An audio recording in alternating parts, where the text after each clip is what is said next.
Good evening, Nick family. Welcome to the Queen's Court. I'm here with Tony Crow from Knicks and Bruises and Josh, aka Uncle Fulio from The Controversy, right here on the MBK channel. If you haven't done so already, please like, subscribe, and hit that notification button so you'll be notified anytime we go live on this channel. Really hoping, still looking for female panelists.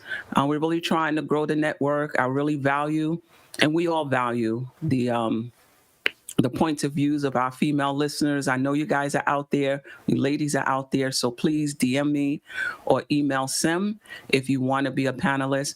I'll make it as easy as possible for you. I can email you or DM you the topics if you feel like you need more time to get your takes together, but really it's easy. It's just your opinion. What do you think about whatever we're talking about? Today we're talking about the New York Knicks roster versus Indiana and Charlotte. So that should be good. And we're also going to do a deep dive sort of on RJ Barrett and how he fits on this new look Knicks team. He's become a polarizing figure for whatever reason. So we'll get an opportunity to talk about that. So I want to welcome in Tony, welcome in Josh. How you guys doing today? I'm good. I'm happy to conclude the triple header. Yes. Thanks for having me. Shout out to the chat. Josh, salute. Your blackest time. Queen, Tony, what's going on? Always a pleasure being on. It's Monday, so we got to get our controversial stuff going. So that's why I'm here to make it controversial. I don't know. Shout out there. I don't know if Josh would have showed up, but I said we're talking about RJ today. He said, "Oh, I'm there." You know it. Just kidding. Josh is always supporting. Always supporting. All right. So, I like to do just a few simple topics to kind of ease us into the RJ Barrett topic, ease us into the roster construction. We talked a little bit about this on Knicks and Bruises, but Noel has a chance to start. So according to Michael Scott of USA Today, he'll have a shot at starting. So I think this is a similar question. Do you think that he should, or do you think that Mitch should be the starter? Some people believe that you shouldn't lose your spot to injuries, right? And Mitch was the starter. He got injured. But Noel came in and did a really good job for us. And we won 42 games, went to the playoffs, 4th seed, home court advantage. He was a big part of that. So do you think that there should be a training camp battle, so to speak, or do you think that Mitch should start? Or Noel should start, however you guys think. You can lead off, Josh. So, first and foremost, I do think there should be training camp battles. I think there should be training camp battles for every position. I think that's going to bring the most out of all your players. Just like in football, you see these people who are supposed to be the starting quarterback, yet they bring in like a really solid backup, and the coaches always say there's going to be a training camp battle. I'm not going to name my starting quarterback yet. Now, from the fans' perspective, we all know who the stars are going to be. We're not naive to that, and I think the coaches know that as well. But by putting out there a training camp battle, you get rid of that complacency that teams and players tend to have early in the season based on what they did the previous season. So obviously, I think there will be a training camp battle. I think Mitchell Robinson is fighting for a contract, so I think that's gonna have him, hyped up and ready to play. And I think Nerlens Noel has a lot to prove as well from this little lawsuit that he had going on where he was supposed to make a lot more money. So yes, I do think there's going to be a training camp battle. Ultimately, I think Mitch will win that training camp battle because he is better offensively, his ability to stretch the floor vertically, as well as his presence on defense, his improved presence on defense. He's not fouling as much, and we've seen that improvement prior to him getting hurt. So I definitely think there will be a training camp battle, and I think Mitchell Robinson is going to win that. Yeah, I agree. Compete for it, fight for it. Now, I kind of feel a little bad about it because they kind of went through it last year. You know what I mean? Mitch earned it. He got the spot. I am one of those people who believe you should not lose your starting job to injury, which is for the most part, no fault of your own. But at the same time, I see Noel's side. Hey, I came in, I held the fort down. We didn't lose a beat. I could argue that I improved the team, or definitely improved what was perceived to where we would be without Mitch and him having to main that starting role. So I understand why he feels like he may have earned it, but my argument to him would be, you earned that pay increase that you got. That that's what you earned. We took care of you in that aspect, and one of the things that I would like is for him, Mitch to get extended. So I kind of have a flip question. Where does that put Mitch in the situation if he doesn't get this extension before the season starts, and ultimately loses that starting spot? How much does that damper or motivate Mitch at that point? How much does it hinder him or light a fire under him if he loses that spot and doesn't get extended? So like Josh said, now he's really playing for the future, for his contract. So what are you guys' thoughts on that? Well, I'm about to make Josh angry because I think that it depends on which Mitch we're talking about. If it's the immature Mitch, he might sulk and he, may not play to the best of his abilities. But if it's the mature Mitch, he understands, whether I'm starting or not, I'm going to get enough minutes on this team to prove my worth. And he's going to go out there and he's going to play lights out. And he's going to put the pressure on the Knicks in the summer to pay me probably more than you were willing to. And if you don't, I have teams lined up who will. So, and for me, I think that's the Mitch that's going to show up. I think he's going to be highly motivated. Well, I don't believe that there is an immature Mitch, so to speak. I think that narrative was used way too loosely last season, particularly if you base it on the fact that on the court, Mitchell Robinson showed maturity, right? He wasn't fouling as much. He became really more fundamentally sound on defense, moving his feet, block a little less shots, but however, he was able to contest shots better without getting those fouls. So I think when that immaturity word comes up with Mitchell Robinson, I just don't agree with it. I mean, I know he fired a bunch of agents and all that stuff, and he likes to joke around and play around like that with those videos he makes or whatever the case may be. But I think that is looked at a little bit too loosely in the situation when it comes to him. Now, I think regardless, Mitchell Robinson is going to be motivated because he's fighting for money. It's all about money at the end of the day. Mm-hmm. Can he get that contract, and can he get that long-term contract to be someone's starting center? Right. So I don't think there's going to be an immature Mitch. I think he's going to be mature throughout this entire process. I think his play on the court is going to be really well, and even if it isn't, I still think that he'll be mature enough to be able to handle the situation and go elsewhere if need be. And the Knicks can include him in a trade package if that's the case. Yeah, I agree.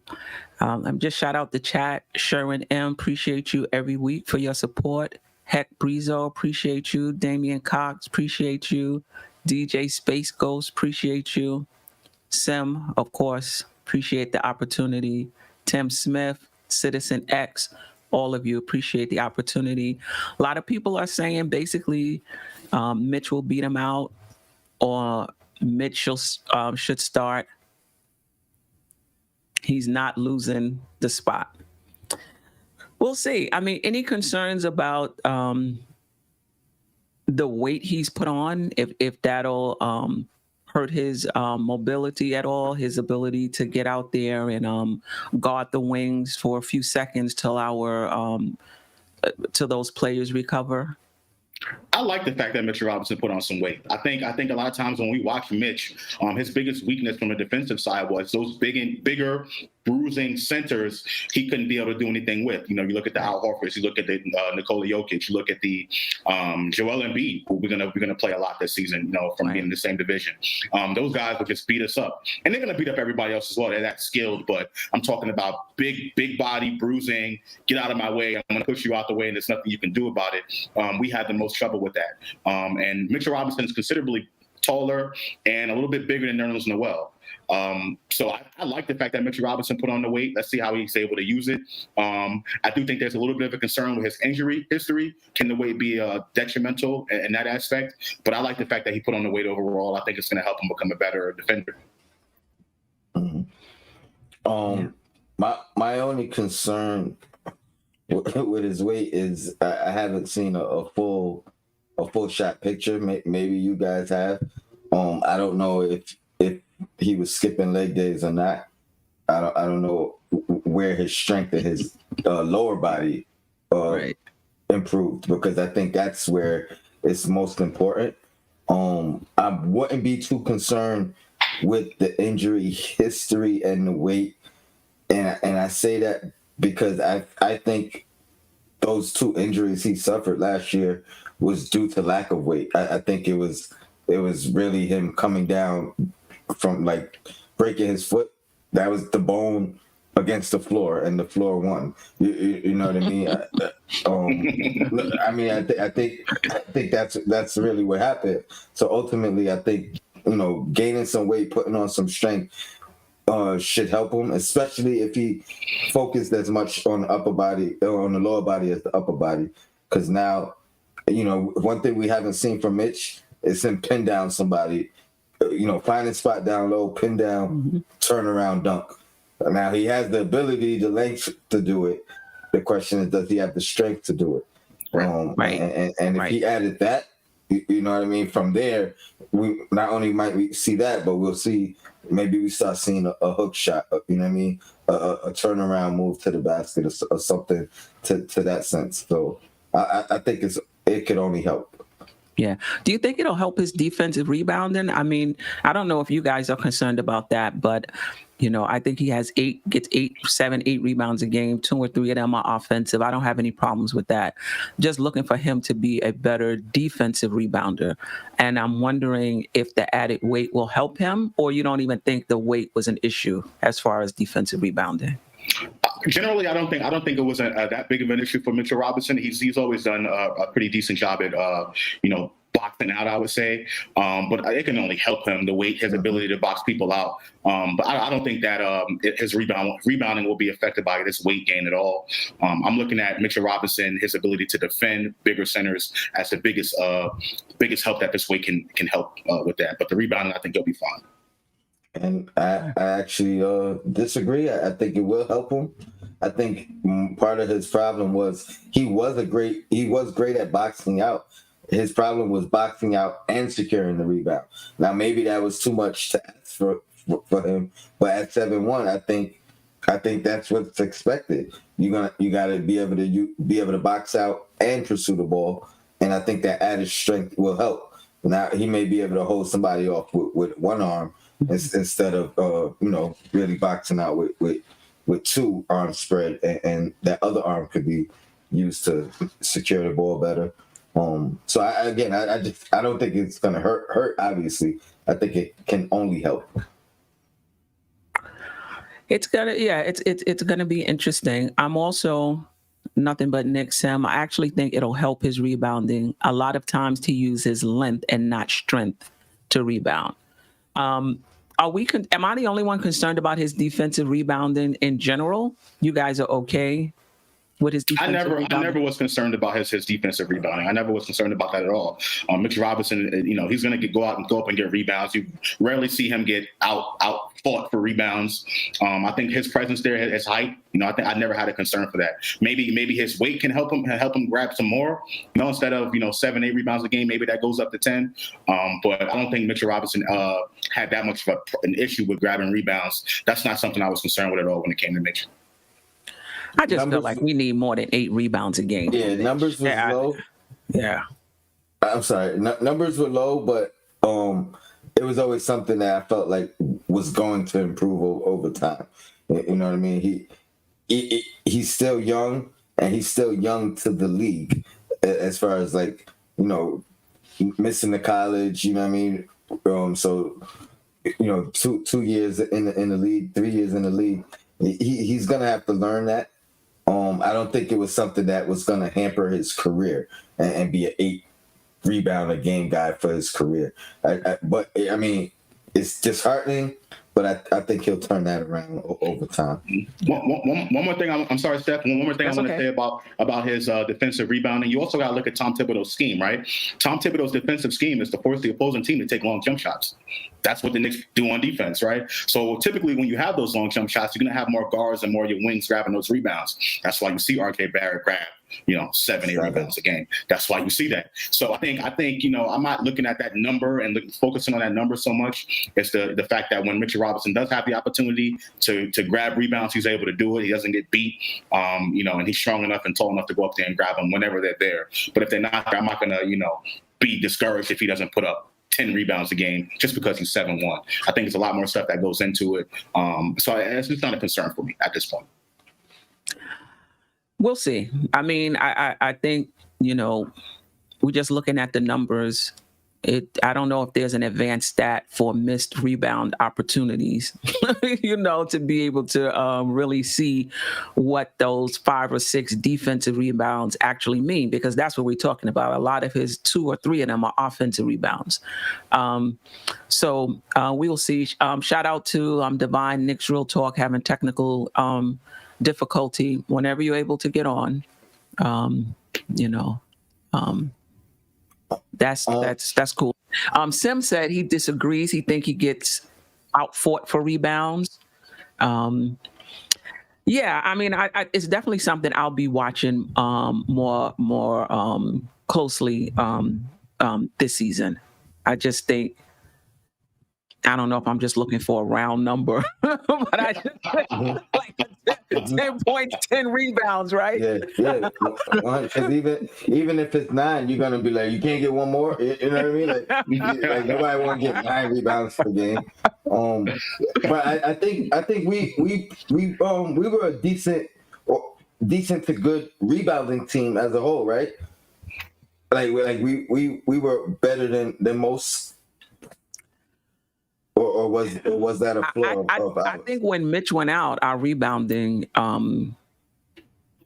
got worse. Now, I'm not sure if that was just our offensive rebounding or overall rebounding. So if there's anybody in the chat who knows that, please help us out with that.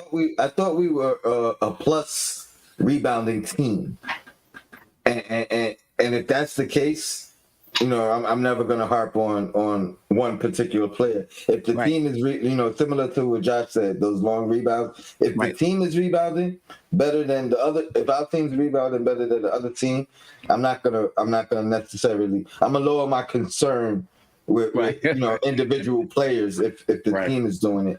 But, 7-1, 8 rebounds, you want at least 10. You know what I mean? You want at least 10. Yeah, I mean, but the other thing, Josh, too, what is he? That's what he does. Like, you're not going to get any points from him, right? So you're not going to get any points from him in terms of like a primary offensive move, right? So you're going to get the putbacks, you're going to get the alley-oop. So I would like you to be elite at the few things that you do, rebounding, putbacks, which I think he's really good at, and his pick and roll defense, and that's a concern of mine with the weight gain. Will he still be pretty good on the pick and roll defense out on the wing? I mean, we'll see. Some people can, they put on weight and it doesn't really change how they move, and others, when they put it on, I guess it depends on how fast you put it on and how much you put on. You could tell that they're just not the same. It's impacting them. So we'll see. Well, Steph, I agree with you. I mean, there is some things Mitchell Robinson can improve on. I'm not saying that that he can't improve on anything. I think his offensive game, like you said, perhaps if you feel like he needs to improve on his defensive rebounding a little bit better, you and Sim, then he can improve on that as well. But in relation to what Nerlens Noel gives us, I just feel like Mitchell Robinson, from where he is right now, I think Mitchell Robinson is our best option at the center position as far as everything that he does give us compared to what Nerlens Noel gives us. Nerlens Noel is a pretty good shot blocker, one of the best shot blockers in the NBA. Yeah. However, when he goes up against those bigger bruising centers, he's not going to win that rebounding battle. He's not going to win that. Right. That he's not going to stop anybody, so to speak. Right. And he can't stretch the floor vertically. He has zero offensive game whatsoever. Okay, so he got the little jump shot. He got the little baseline jumper.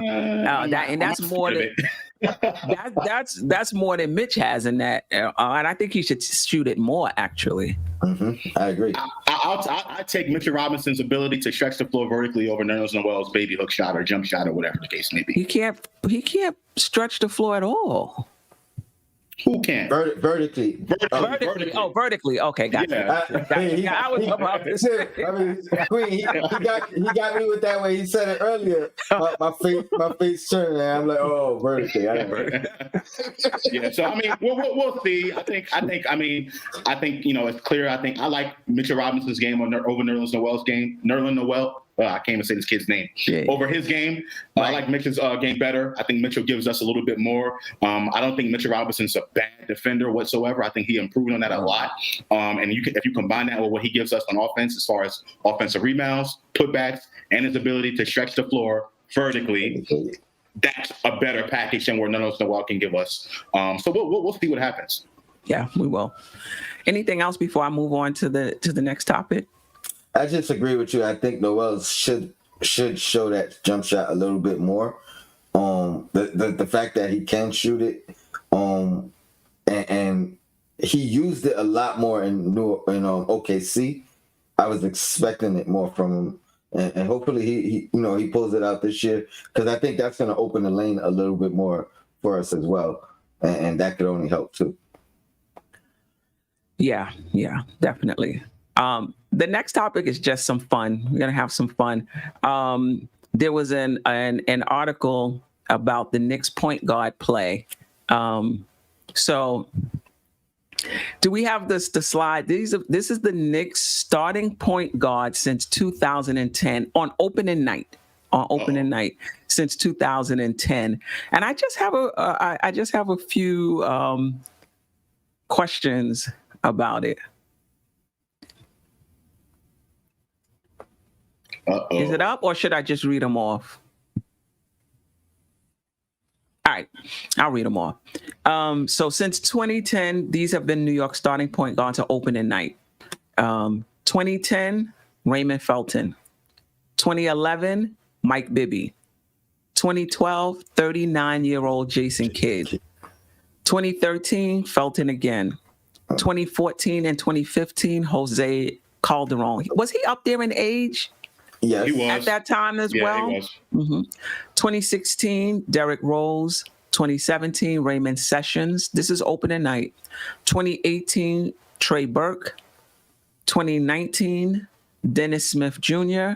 And 2020, Elfrid Payton. And I believe I may have gotten one of these wrong. They only made the playoffs twice. I think the second time Raymond Felton was here in 2013, we made the playoffs. Because the asterisk means we didn't make the playoff, but I believe we made it in 2013, and in 2020 with Elfrid Payton, we made it. It's just 13. I'm sorry, 13. I don't think we made it. We didn't make it. That was Woodson's last year. That's when we missed it by half a game. Okay, gotcha. So that's correct. So it is correct. Okay, so in the last, 2011 with Mike Bibby. Really, and 2020 with Elfrid Payton. So I guess the question is, what's your initial thoughts? And then it came to me, does the Knicks as an organization value this position? But I guess you can't say that, right? Because there have been multiple front offices over the past, coaching staffs and all that. And coaching staffs. But it's just amazing. Is it that position is just hard to find someone? Like, what do you guys? How do you make sense of that? Number one, overall, we drafted horrible, if at all, at the point guard position. That's number one. And so not only all these guys that we had as our starting point guards, but we never even brought anybody in that we could grow and nurture and right. mature into that role. So Frank.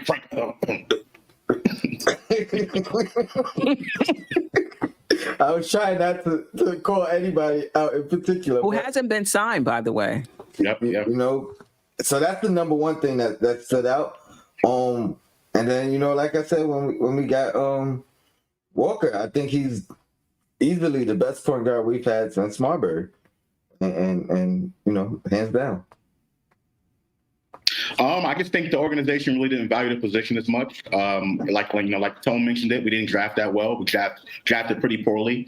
And as far as the point guard position, the focal point of our offense has always been a wing. Someone like Carmelo Anthony, players like that, Julius Randle. But we never really focused on the point guard position, and I think that's a very, very important position to have if you wanna win some games. You gotta have someone quarterbacking. Like I forgot what team, the Cleveland Browns. They haven't had a consistent quarterback until Baker Mayfield got there, and they've been bad for years, right? So right. I just think the organization really didn't value it as much. Now, with this front office and this coaching staff, we have some sort of little bit of consistency, and we have McBride and Emmanuel Quickly and people that were trying to groom to take over that spot for years to come. So I'm just looking forward to that. Or if the Knicks want to go out and get a superstar point guard in their prime, I have no problem with that either. So as long as we can get some consistency at that position, I think we'll go a long way. And you know what? That first day of training camp, I would have thought that the trend continued. Like they didn't value the position because you have the young players, you have the cap space, you have draft picks, you have assets, and you would think on that first day of training camp, you're going to go out there and you are going to tackle that position first. Priority, and if it wasn't for Kemba coming loose with that buyout, where would we be? So you can argue that it continues. Yes, I was gonna say until the official re-signing of Derrick Rose, even though we love Derrick Rose, I think the consensus is he does not need to play 35 minutes a night. You know what I mean? So even with the signing of Rose, it wasn't enough. So again, like you said, until we got Walker on there, and we know, Queen, you're not even satisfied still yet. Oh, no. I know this injury. The approach. My issue was just the approach. Not with Kemba. Like I said, if Kemba was healthy and at the beginning of free agency, I would have took him over any of those guys. But just the approach, like you're gonna wait, till Kemba shakes loose and he has question marks. Like this is how you approaching this? Right. It probably was already known though. You know what I mean? Like the way our front office has done their due diligence, I wouldn't be surprised if they knew. They already knew the writing was on the wall for Kemba, and as long as we save this much space, that's where we're going. Let's lock up what we can lock up. Yeah, but I would feel much more comfortable. Not just that they knew he was coming, he was going to be available. I would feel much more comfortable if they knew he was going to be healthy. Because even if you knew he was going to be available, there was still question marks regarding his health. So I would still have a little question marks about their approach in that regard. But if he's going to be healthy and then they knew that, then definitely I would give him much more props. Can I ask a question? If something flares up, right, with Kemba, would you agree to shut him down rather than, miss 3 games, come back and try to, work through it? Or because I'm of the belief if he has the inkling of any soreness, discomfort, shut it down for a month, 3 weeks, 4 weeks, and get right.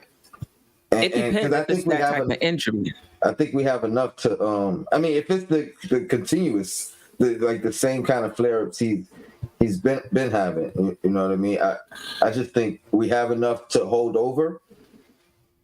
I don't think we do.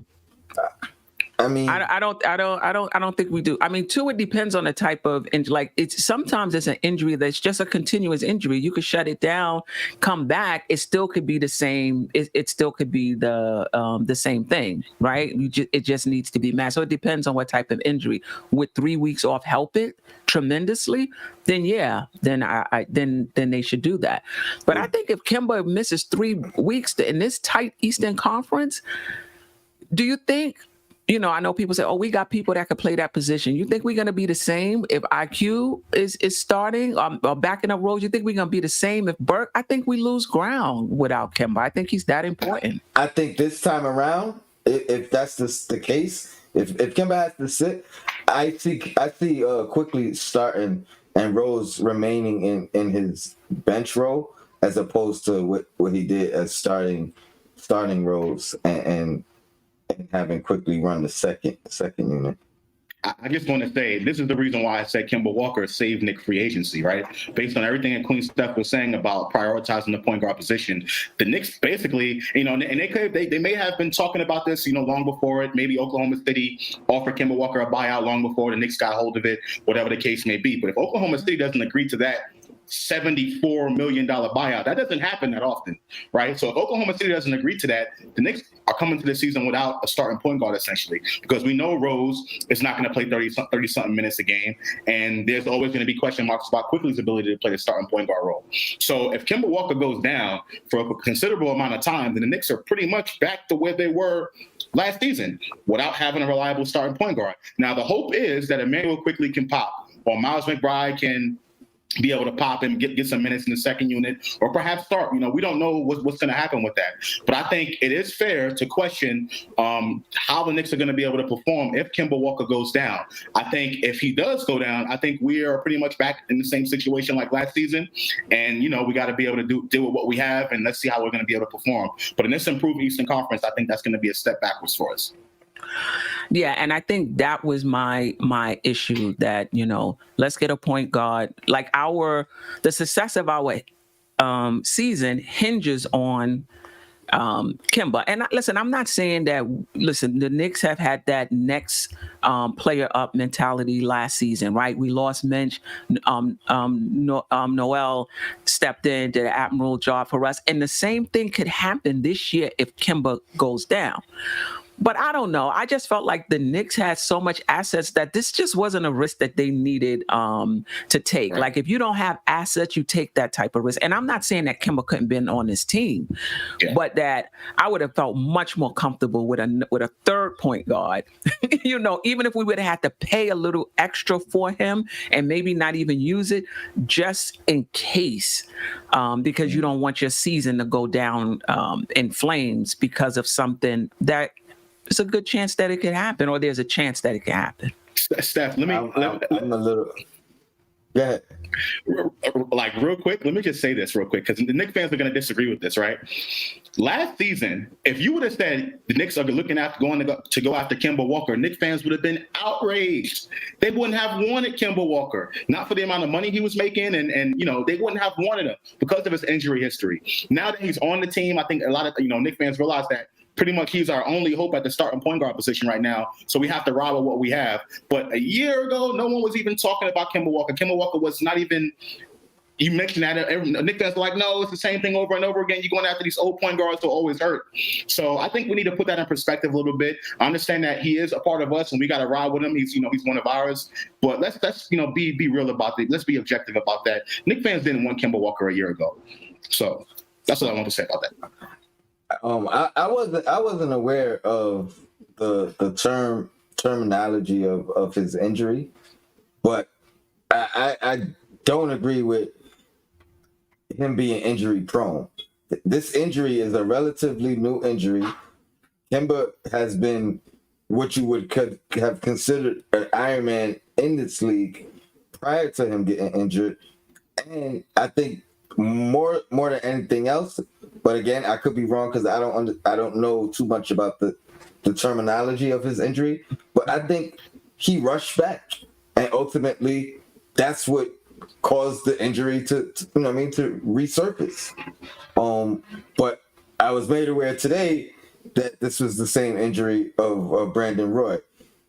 And if that's the case, you know, I mean, I don't. It's not that means anything else to me other than I know Brandon Roy wasn't able to recover and come back from it. So let's pray it's you know, technology has advanced and things of that nature. But I still disagree. I think if we didn't get Kemba, yes, it would have been a disappointing and an underwhelming offseason. But I think we have enough to sustain his loss in spurts, not overall.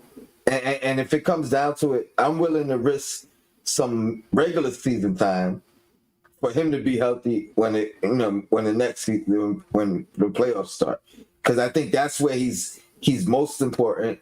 You know what I mean? So if he got to miss 20 games, 30 games, if we can maintain, I think we can. Now, granted, hopefully it's not 30 straight. You know what I mean? But even if it's 10 game increments, I think we could sustain that. I just don't know which way we go as far as does Rose start or do we play one of these other potential guys to keep Rose in that 6-man role.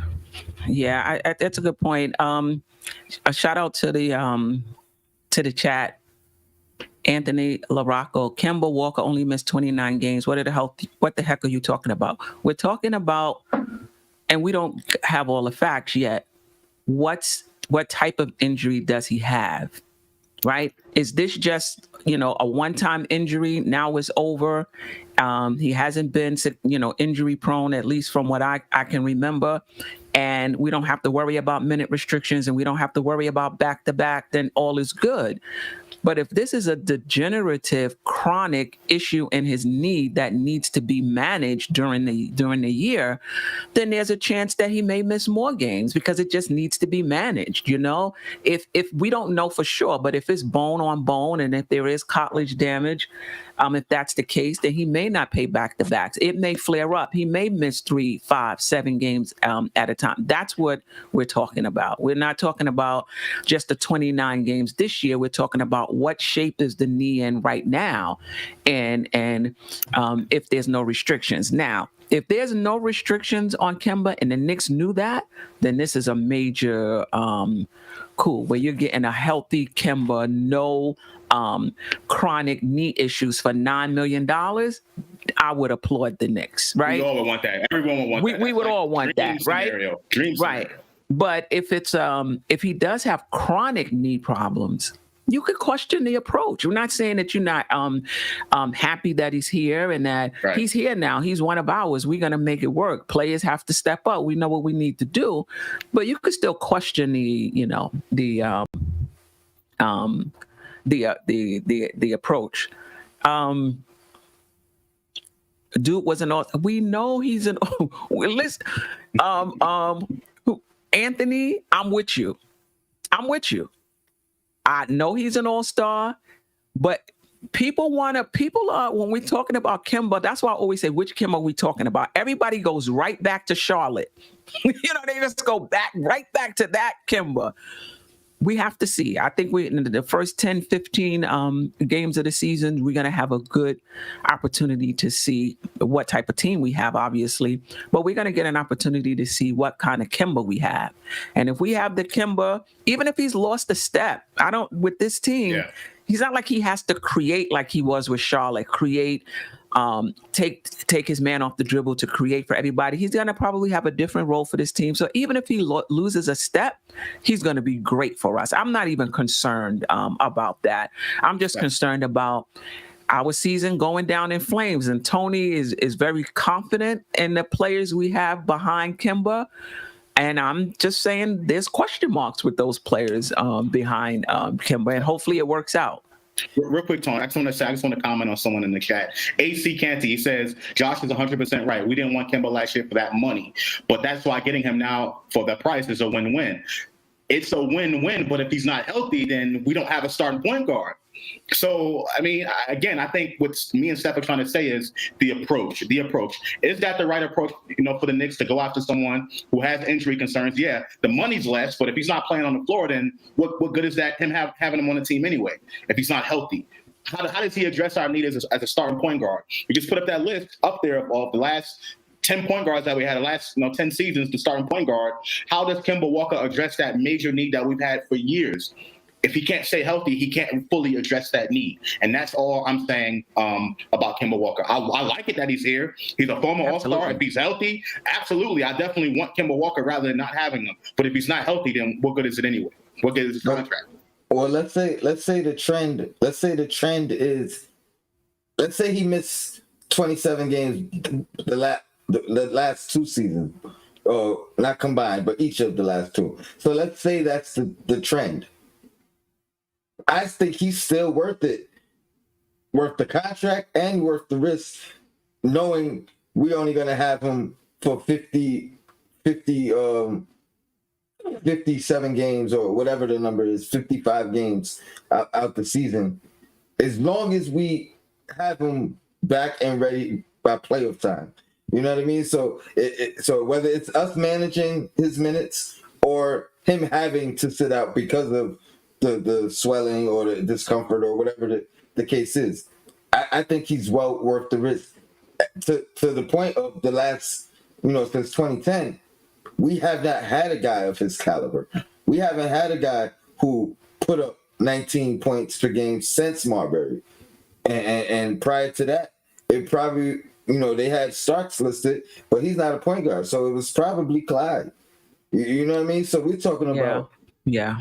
We're talking about in the history of me watching the Knicks, we haven't had a guy of this caliber. I mean, I much love to you, Tony, man. That's my guy.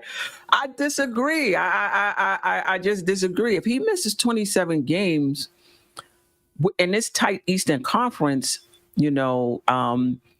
and quickly doesn't, and it throws the chemistry off, and we can't get what we need from Quickly, and we can't get what we can from McBride, we can definitely lose ground. And I guess what I'm hearing you say is, even if we fall a few seeds, it doesn't matter. Once we get into the playoffs and is he healthy, we'll be okay. Is that what you're saying? Not only am I saying that, but I do have faith in Quickly. I don't want him to be the full-time starter, permanently. But I have faith that Quickly will give me more production than Peyton did. I have faith that we could find somebody that will give me more production than Peyton did. So that's the way I'm looking at it. So even if we never grab Kemba up, disappointed, absolutely. But in my brain was saying we just have to find a better replacement for Peyton. I don't know how hard that would have been, and I don't want to disrespect Peyton or discredit him. I don't think that would have been that hard to do. And I'll do it. Peyton was not good. It was not hard to find a replacement. Yeah. Considering who Elfrid Payton is and all the money we had, that wasn't a hard task at all for me. Right. But the question isn't, is Kemba better than Elfrid Payton? The question is, at the start of free agency, was Kemba the best of the field of available point guards? That's the question. Everybody's talking about he's an upgrade over Payton. We know that. Let's do this then. Who did you want? Because even some of the other guys, I wasn't 100% in on. Dinwiddie was coming off an injury. You know what I mean? And I think he was on your list. You know what I mean? So to me, that's the same type of question, if not more of a question mark, with more money at stake. Now we witnessed Kemba off the injury, but we also witnessed missing 27 games but averaging 19 points a game. But I wasn't necessarily willing to give up that same kind of money for a Dinwiddie, not seeing him for a full year, not even seeing him play through injury and things of that nature. But yeah, you name some guys that you wanted. Dennis Schroeder, and I'm not even talking about what Boston gave him. I'm not even going to talk about the money. We all know that was the last, his market got up for him or whatever the case may be. The Knicks had already signed Kemba at that point, so Dennis Schroeder got what he got. I'm not even talking about that part. Dennis Schroeder is someone I've always wanted because I felt like he can be able to help this team defensively and offensively. He can still go out and get his and still do everything that that we would need him to do. He's definitely an upgrade over Elfrid Payton. And I think everyone knew the market that, everyone kind of felt like the market was going to dry up for him. So that's someone that I'd rather have on this team right now than Kemba Walker. Okay. So were you paying him $20 million? No, what I'm saying is... But listen, let me finish. Okay. You weren't going to pay him 20, which means that initial wave of the offseason would have went exactly the same. So Your argument is just that you rather give Schroeder Walker's money. Right. He got Walker's money. He got less. He got less. Well, yeah, that's what I'm saying. A low amount of money. He got less. I mean, I for that value, for the money, I won't argue with you. But I would still prefer. But you know what? Kemba. Can we just let's set this part straight? We're not talking about value for the money. That's right. Yes, for the money. Yes, it was a good value, but that's not what I'm talking about. No. But when he brings Schroeder in, you gotta do the value because he wanted 20. So if we signed him early, we would have to give him 20. Otherwise, we would have had the same process of the offseason and then at the end been able to negotiate with him maybe 10, maybe the 5 he got from Boston. Right. That's the only reason why I brought up I'm not even addressing you. I'm addressing those in the chat who's saying they just thinking about value for the money. That's not what I'm thinking about. I'm thinking about the success of this team. What are you pinning it on? That's what I'm talking about. I'm not even talking about the money. So people are like, oh, well, if he gets hurt, we only out $9,000. That's not what I'm talking about. I'm talking about if he's hurt, we are 6 seed. We in the play-in tournament. We exit in the playoffs early because we're counting on this guy. That's what I'm talking about. When I talk about the risk, I'm talking about the risk to the success of our season. I'm not talking about the money risk. I agree. The money risk isn't there. And listen, it's okay to take a risk. I just felt like the Knicks had the assets that they didn't have to take that type of risk. That's all I'm saying. Now, I got on Josh when... Real quick, Queen. Can you just tell me who you preferred or early on? I would have went for anybody else. I got to be honest. I got to be honest. If you're telling me we got a player that could perhaps miss 27 games. Now, listen, we don't know what his health is, right? If his health, if the Knicks knew that he was 100% healthy, this is not even a conversation to have. There's no conversation to have. Right. But if you're asking me, do you want Kemba, who's going to miss 27 games? We don't know that. You want to take this risk that he's going to miss 27 games in this tight Eastern Conference, but you can get him for $9 million?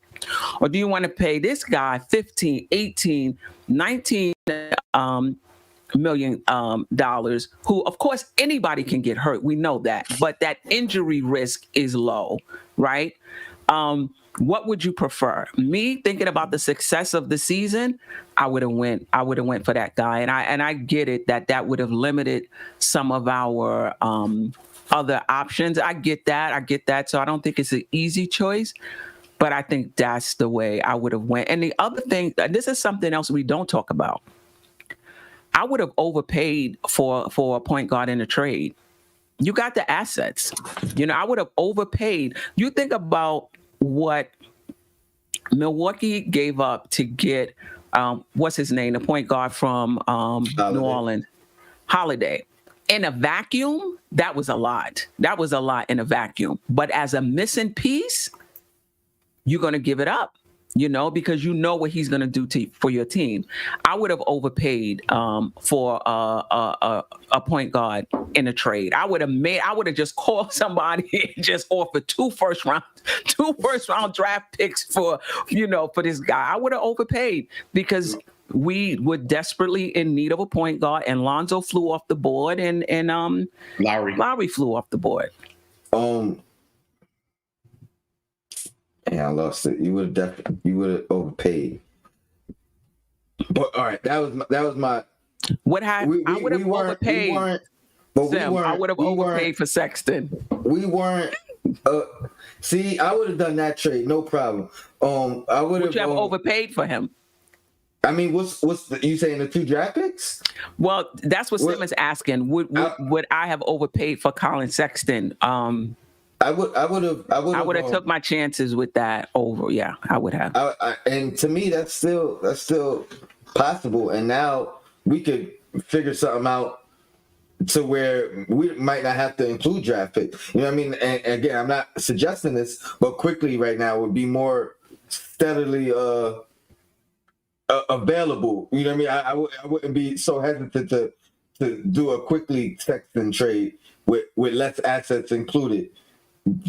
Because you know what I mean in that situation, and I think that kind of shores things up. The difference between like the Bucks, like they were literally like a piece away. You know what I mean? So us doing that kind of like right now we're in that position. I think more so to where now we have assets and movable pieces, and we can bring in a guy and really be considered a contender. Prior to, we're not really a piece away.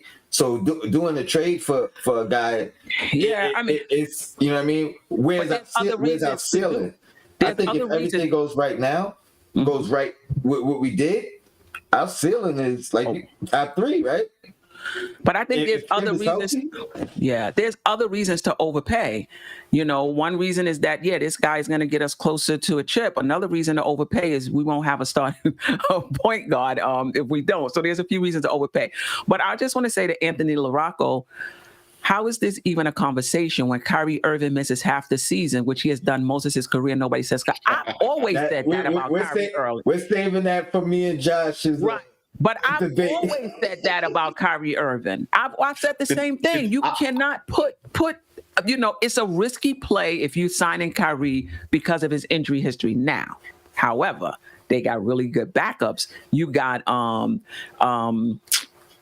what do you call it? Harden, and you got KD. You could take that risk. You understand what I'm saying? Kemba, we got Derrick Rose, who's on a minute restriction himself. So I think it is a little different. But I've always said that about Kyrie and his injury history. The difference is, with Kyrie Irving, he's going to close the deal.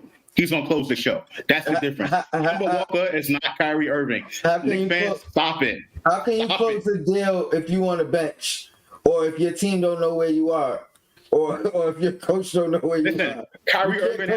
Kyrie Irving has performed in the game 7 of an NBA Finals. I'm taking a risk with that dude instead of someone like Kemba Walker, who we've seen in the playoffs didn't perform that well, and that's Boston fans. They will tell you. They will tell you that. We're not talking about performance, because you can't perform if you're not on the floor. That was the point. But that's the same thing we're talking about with Kemba. That's the same thing. I know. I think that's what the guy was referring to. Yeah, I've said the same thing about Kemba though. This is me and Josh on Kemba Kyrie. All right, that would be definitely a very good controversy. We got somebody who's trying to come in the chat, but I don't see them to let them in. I think I can do it. You see them? Oh wow! Mark. There you go. Where's Mark? All right, Mark. We was just moving on to the other topic, but do you have anything you want to add on this? Nah, you can continue, because I just jumped in because I was busy doing something. I lost track of time, so I'm here. Okay. Well, now we move it. Looking like Denzel, he got game. Oh man. Yeah, man. Yeah, man. Let the hates get on, man. Let's go. All right. Well, now we move into RJ Barrett. And for whatever reason, RJ has become almost like a lightning rod, a polarizing player. I guess the Knicks have to have at least one every season or so, right? So I was reading an article by Clutch Points, I believe it is. And this is what he said. RJ Barrett needs to become a star for the Knicks to be title contenders. And the 2021 Knicks will go as far as RJ goes. I thought that was a pretty bold statement. But before we get to comment on that, just talk to me about your overall thoughts on RJ Barrett and what you think his ceiling is for his career. Now, his first 2 years, his numbers are similar to Tatum and Brandon Ingram. Do you think he's on that same trajectory? Why or why not? But first, I mean, we can do those as two separate questions. What do you think is RJ's overall ceiling? Who's first? You want me to go? Go ahead, Mark. I think Luol Deng, he's going to be a solid borderline important not role player, but starter, but can be an all-star depending on how the next season go. Luol Deng was a two-time all-star, averaged over 20 points a game, gave you a couple of assists, played defense, a couple of rebounds, and was one of the key pieces to the Bulls and what they did. So because he don't have the offensive ability that Tatum and he don't have the footwork that they have. It's different with RJ. He's more going to be spot up, catch up, shoot. But I would say he can develop, but his offensive game is not like that. So for me, Luol Deng, a good enough play, can make an all-star team depending on how good the Knicks can be. But I don't think he's going to be the number one guy or the number two. He could be a good third guy because he has to find consistency in his game, period. For him to even reach Tatum's stratosphere, the consistency he has to have every night where it's like 20 a game, legit. Like when he gets into a game, I don't have to 20 points because I don't feel like when Tatum's in the game, I feel like he get me 30. So for anybody to think that his ceiling is that high, I need to come down a little lower because y'all setting yourself up for failure. Start small. The way how he's progressing, you start you go along where he's at. And if he popped like Jaylen Brown, good comparison, Jaylen Brown. Because when he came out of college, I didn't see 25 points a game out of him. Not at all. Not at all. But the thing with RJ and Jalen's a little more smoother than RJ. RJ game is a little it's clunky. It's clunky a little bit. He's slow. He's not fast. But like I said, Luol Deng, I'm cool because in this role that he's in with the Knicks, that's a great role to play. Someone I can rely on defensively and someone I can rely on to give me at least 18 to 22 points a game. That is it, but effective. He has to be effective. Luol Deng was an effective forward. So if he could be an effective forward/guard, I'm cool with RJ. But when people talk about superstar, no, I don't see that in him. That's beyond his trajectory. Josh, look like you chomping at the bit. So, and we were talking about this a little bit, before the show and everything like that. That article that you read, that headline that you read, I was saying this about RJ Barrett for that season. I thought you wrote it. But wait, no, John. Before we get to that, just because we're gonna go around on those points, but okay. I'm just trying to so that we're trying to set it up in terms of what do you think his ceiling is, and then we're gonna get to those points specifically. I think the ceiling for RJ Barrett is he can become an all-star. I think that's definitely possible. I think perennial or times. I don't see perennial yet right now. I just don't. Yeah, I don't see perennial. I think RJ Barrett can make the All-Star game a couple times, which is not a bad thing. That's a really, really good thing, right? And if he doesn't make an All-Star team, I think he can be in contention for those. But he, perennially, I just don't see it yet with his game. I'm not taking anything away from him. Again, RJ Barrett is improving, definitely improving. But what we're talking about, and what I think it really comes down to is RJ Barrett going to be that dude, or is he going to be a good player to supplement that dude? right? And I think that's what the conversation really boils down to.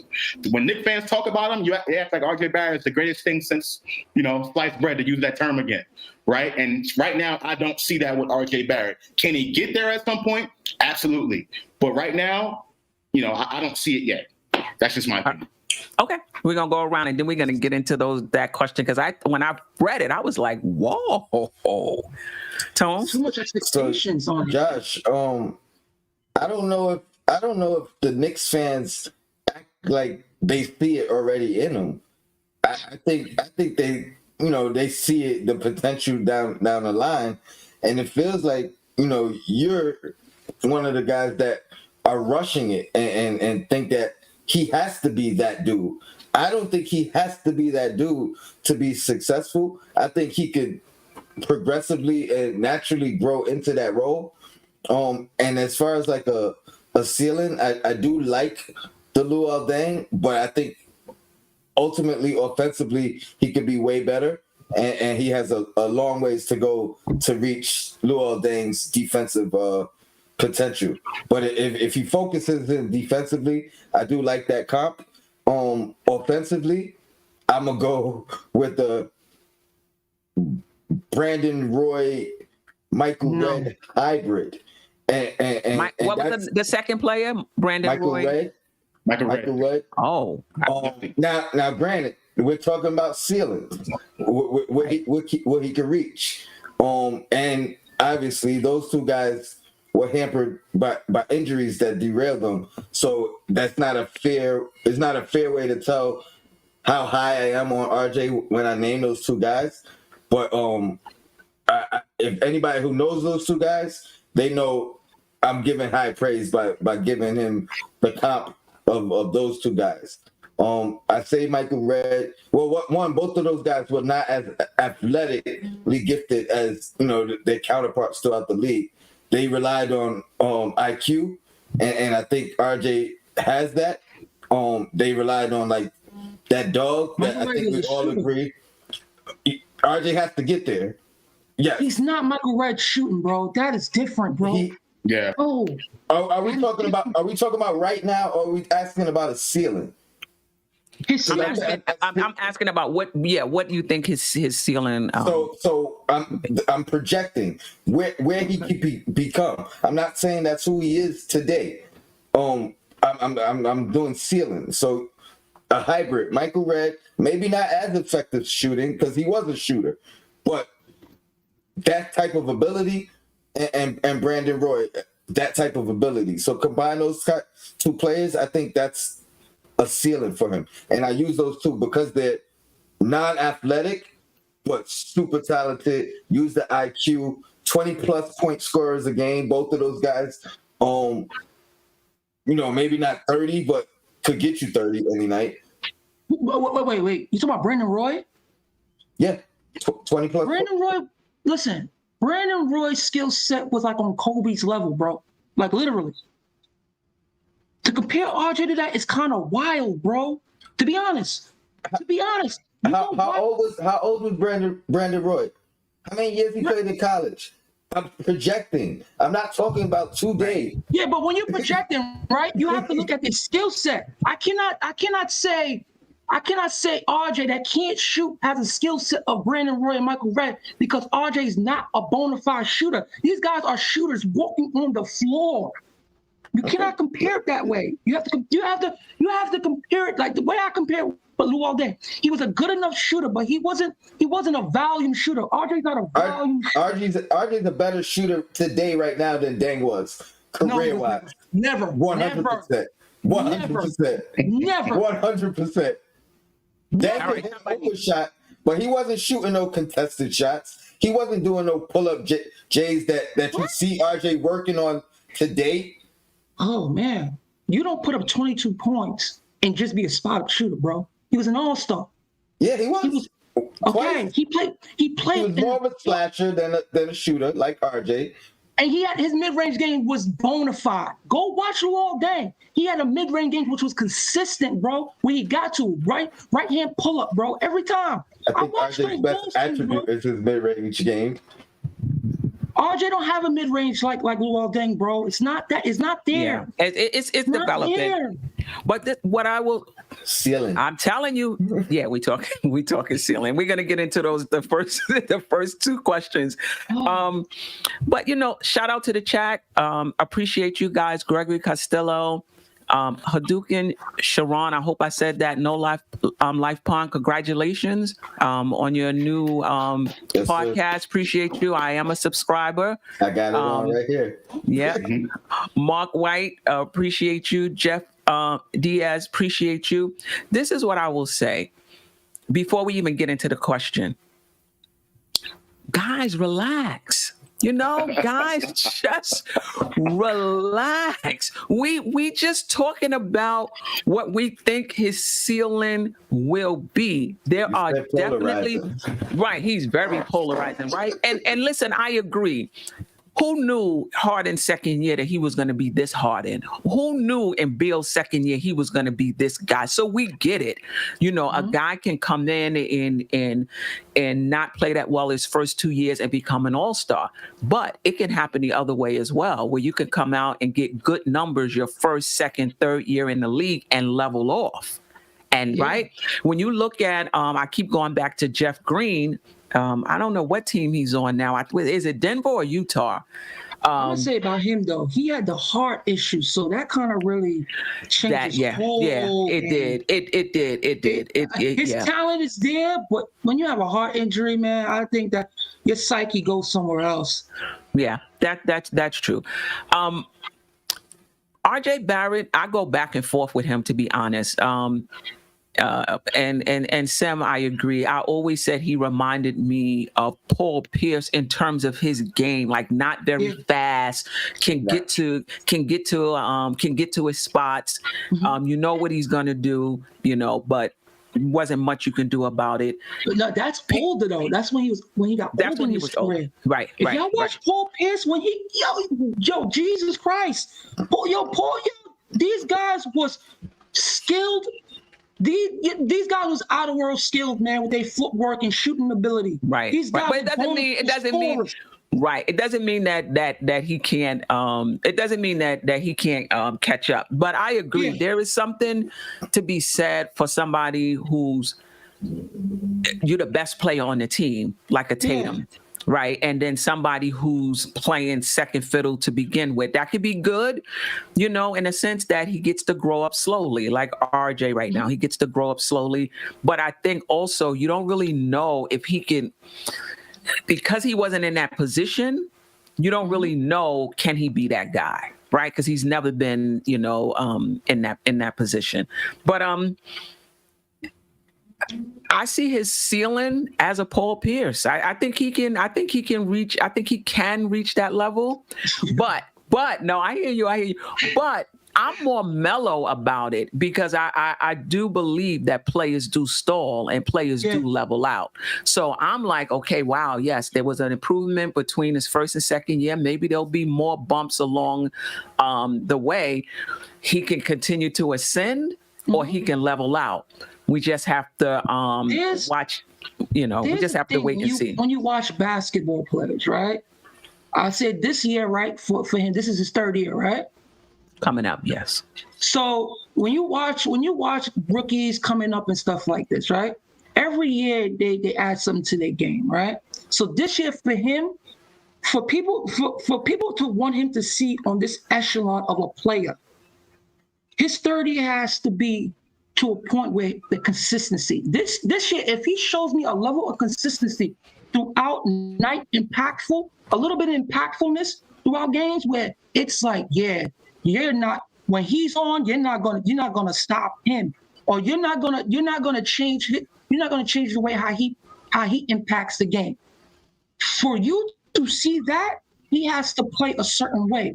So we're looking for consistency with him now. Consistency with his shot, consistency with his moves and where he wants to get. He only goes one way. That's a problem when you want to become that next level type of scorer. You're talking about Tatum, Paul Pierce. These are guys that can take you left, right, elbow. These guys is all over the floor. RJ game is more about wing to the basket. He don't have the dribbling ability to evade guys, to get moves off like you seen Paul Pierce when he was young. He's not athletic. He wasn't even athletic as Paul Pierce. Because when Paul Pierce was coming in, he was athletic. He was an athletic to a point, and when he got older, he went more into the post. RJ game just remind me of a guy that can just do a little bit of everything. Solid. It's just the same when he played at Duke. You got to look at it. If he was the number one guy coming into this year, the draft that he's supposed to, and Zion came in and took over, that's crazy to me. And Zion played like a superstar off of him. It was Zion or bust. Right. So I just want people to come down a little. That's why I said Luol Deng. Someone that was impactful, someone you could trust nightly, that was consistent. I know that guy's gonna go down with the shit with me. It's okay, but if he pops, good. But if y'all talking about this Tatum level stuff, that's when I get a little okay. Can we just come down? But it's still early though, is what I will say. It's early. It's still early. But I agree in the sense that and to the chat, listen, it's a conversation. We not hating on RJ. You know, we not hating on RJ. If he pops, the Knicks are on another level. He's 20 years old. There was a big jump from year 1 to year 2. I'm an RJ fan, but just because you're an RJ fan doesn't mean that you have to say he's going to be on 100th greatest player list 25 years from now, right? You can say, I see him this way, but this can happen. It's just our opinions. We all Knicks fans. Nobody is putting in the time we putting in to do these shows and create content and not be a Knicks fan, right? We're Knicks fans. So it's just like you in sports, right? This is what people do. You critique every player on your team. You project what you want them to be. Cool, but there's a realistic point to it. Now, if y'all don't like logic, bro, go to the little kiddies channel on YouTube.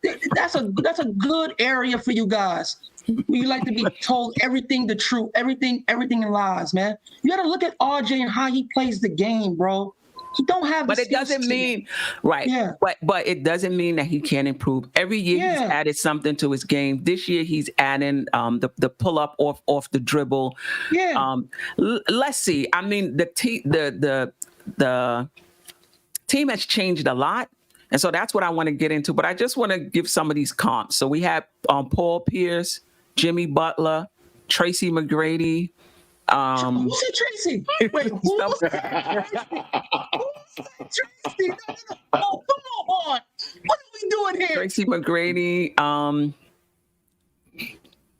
What was Tatum doing at age 20? I mean, his second year in the league. But he was impactful. Like, if you watch him, he was impactful to that. And I believe, wasn't he their number one player, or they had somebody else?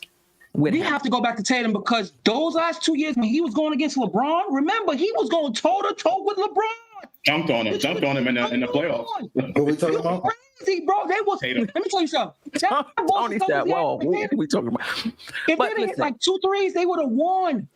Right. But what I will say in RJ's defense, he wasn't in that position. He's playing behind Randle, whereas Tatum, if I'm not mistaken, was Boston's number one guy. So they played in a different role. But let's get back, since I know now what this panel's ceiling is for RJ, and we all agree that somebody can exceed. Harris? Can he be as good as Tobias Harris? What's wrong with that comp? That's a good comp. He could be. Man, he could be better. I mean, we don't know. But this is so now that I got you guys what you think RJ ceiling is in the chat. Anybody mention Paul George? But and maybe with these comps, maybe we're talking about impact, maybe not the same type of game. Maybe we're talking about impact. Basically, if you're talking about Paul George, you're saying that you believe RJ can be a number one. That's basically what you're saying. If you're talking about Tracy McGrady, you're saying that you believe that one day RJ could be a number one. And let me just say this. Those who believe he can be a number one, Randle played lights out last season. Lights out. Most improved player, all-star. second team all All NBA. NBA, and most of the people in this chat will say they don't think Randle is a number one. That they think that he's a number 2 or number 3, right? So just think about when you say this guy's a number 1. We don't even think Randle is a number 1. Because let me tell you, in their defense, they're talking ceiling. Oh, they're talking ceiling. Well, let me tell you something. I know. Tiff, when that guy got it, right? When you watch basketball and you watch a game, and when a guy got it, you could just see it. You could just see it coming. It's just time. With RJ, I think he's going to be a great, solid, important guy to this team, and that is okay. Where we going, that is okay. But when you talk about these Tatum ceilings, man, these dudes went against toe-to-toe with LeBron, bro. I don't think RJ's on Bron. Come on, bro. Not even his rookie season. Come on, man. It's just a different ball game, man. Right. Paul George wasn't number 1 his first 3 years. I get it. We're talking ceiling. We're talking ceiling. Mr. Diaz, we're not gonna. This is a show where you get to voice your opinion, even if it's not a popular opinion. It's okay. And this is how we become better people, being able to listen to divergent opinions without cutting the people off, without calling them names. This is how we become a better world, people. Being able to listen to different opinions. Hold on, Mark. A lot of people in the chat go ahead. Mark, go ahead, Tony. So what I just want to say is I thought that I was going to be the most controversial one here, but I didn't have to say a word. Mark basically said everything that I was already thinking about in regards to RJ Barrett. But look, I think when we talk about ceiling, anybody's ceiling can be anything. You know what I'm saying? Because again, this is all down the road. Okay, so right. Listen, I like what RJ Barrett brings to the Knicks. I'm not discrediting that at all. Okay, but when you talk about being that dog, that alpha, that number 1, like, I'm going to go to you and I need you to go get me a bucket. RJ Barrett offensively does not show me he has that ability yet, right? And I think when you talk about all these other guys, these T-Macs, these Kobe's, and these types of players, they had that from day 1. Even if they were not in that position to do so. When you gave them the ball, they were able to go get you a bucket. And last season, RJ Barrett had that opportunity to, right? And when the games that Randle wasn't playing that well in the Atlanta series, RJ Barrett had the ability to be that, to go get me a bucket. Like, all the excuses from last year about RJ, he's only 20 years old. He doesn't have a reliable point guard. This year, he has all of that. He has a point guard. He's playing next to an all-star. He's playing next to Evan Fournier. So what's the excuse going to be this year for RJ Barrett not to take that next step? But even if he doesn't, that's okay. It's fine. He's still a good player. I'm not saying he's a scrub, but when it comes to us getting an all-star to play with Julius Randle, you got to question that. But Josh, can I ask you this question? Because it sounds help me understand this. Somebody else said a Josh Smith used to play for Atlanta with a better jump shot. So on the one hand, you don't see RJ as that guy, like a Tatum, like a Paul George or whatever.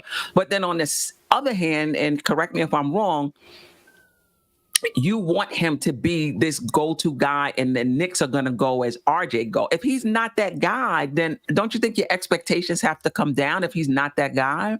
Well, I guess my expectations are based on, what a lot of Knicks fans are saying about RJ Barrett being that guy, and that they don't want to trade him for no superstar. Because my big thing is I want an all-star player. Because my thing is, if the Knicks have another all-star player to play next to Julius Randle, we're a way better team. And that's why I was on record by saying if RJ Barrett takes that next step and to that level, the Knicks are contention in the Eastern Conference. In my opinion, if RJ Barrett takes that next level, if he does. If not, then I want to go out and I want to go get somebody who is at that level to get the Knicks to that level. That's all I'm saying. This year for RJ, right? If he had like a breakout season, like something like Randle had, but not in that type of category, but RJ broke out, Now he made himself into an asset. Until RJ made himself into an asset to this team, and there's someone out there, he will be on the trading block. So don't think that he won't be traded. This team I disagree with that. Well, RJ's not an asset. RJ is an asset. He's a valuable asset to this team. No. For him to like secure his spot, if any other trades out there for the open, for the Knicks to get a all-star level player that you say, if he don't make himself more like what Randle did last year, we had to give him the money. He made himself an asset. So for RJ to feel like, okay, they're not going to get rid of me, for us to feel like that, he'd have to make himself more into a doubtable asset. He's in trial. Like untradeable. Where you would want to keep him that's okay. and trade him. That's okay. He's in trouble with RJ. All right. So let's answer this question. He would have to significantly get good. Okay, let's answer this question. We know where everybody stands. I know where a lot of people in the chat stands. The 2021 Knicks will go as far as RJ Barrett goes. True or false, in your opinion? That's a false to me. Go ahead, Josh. I think it's true. If RJ Barrett is the same RJ Barrett that we had last season, and no one else takes that next step, it's just going to be Julius Randle being the All-Star. The Knicks are going to be in the same position they were in last season. They're going to get to the playoffs, and perhaps go down in the first round again. That's just my opinion. If RJ Barrett takes the next step and becomes that dude, the Knicks can make some serious noise in the playoffs. Serious. So I do think a lot of it is on RJ Barrett. People saying that it's not on RJ, it depends on Kemba and all of that. I think RJ Barrett is a big part of that as well. But are you saying they will go as far as RJ goes? No. That's why I said false on that. You can't. Well, I guess I'm kind of confused by the question. Okay. So basically, if RJ doesn't play well, the Knicks won't go that far. That's true. Okay. Tone?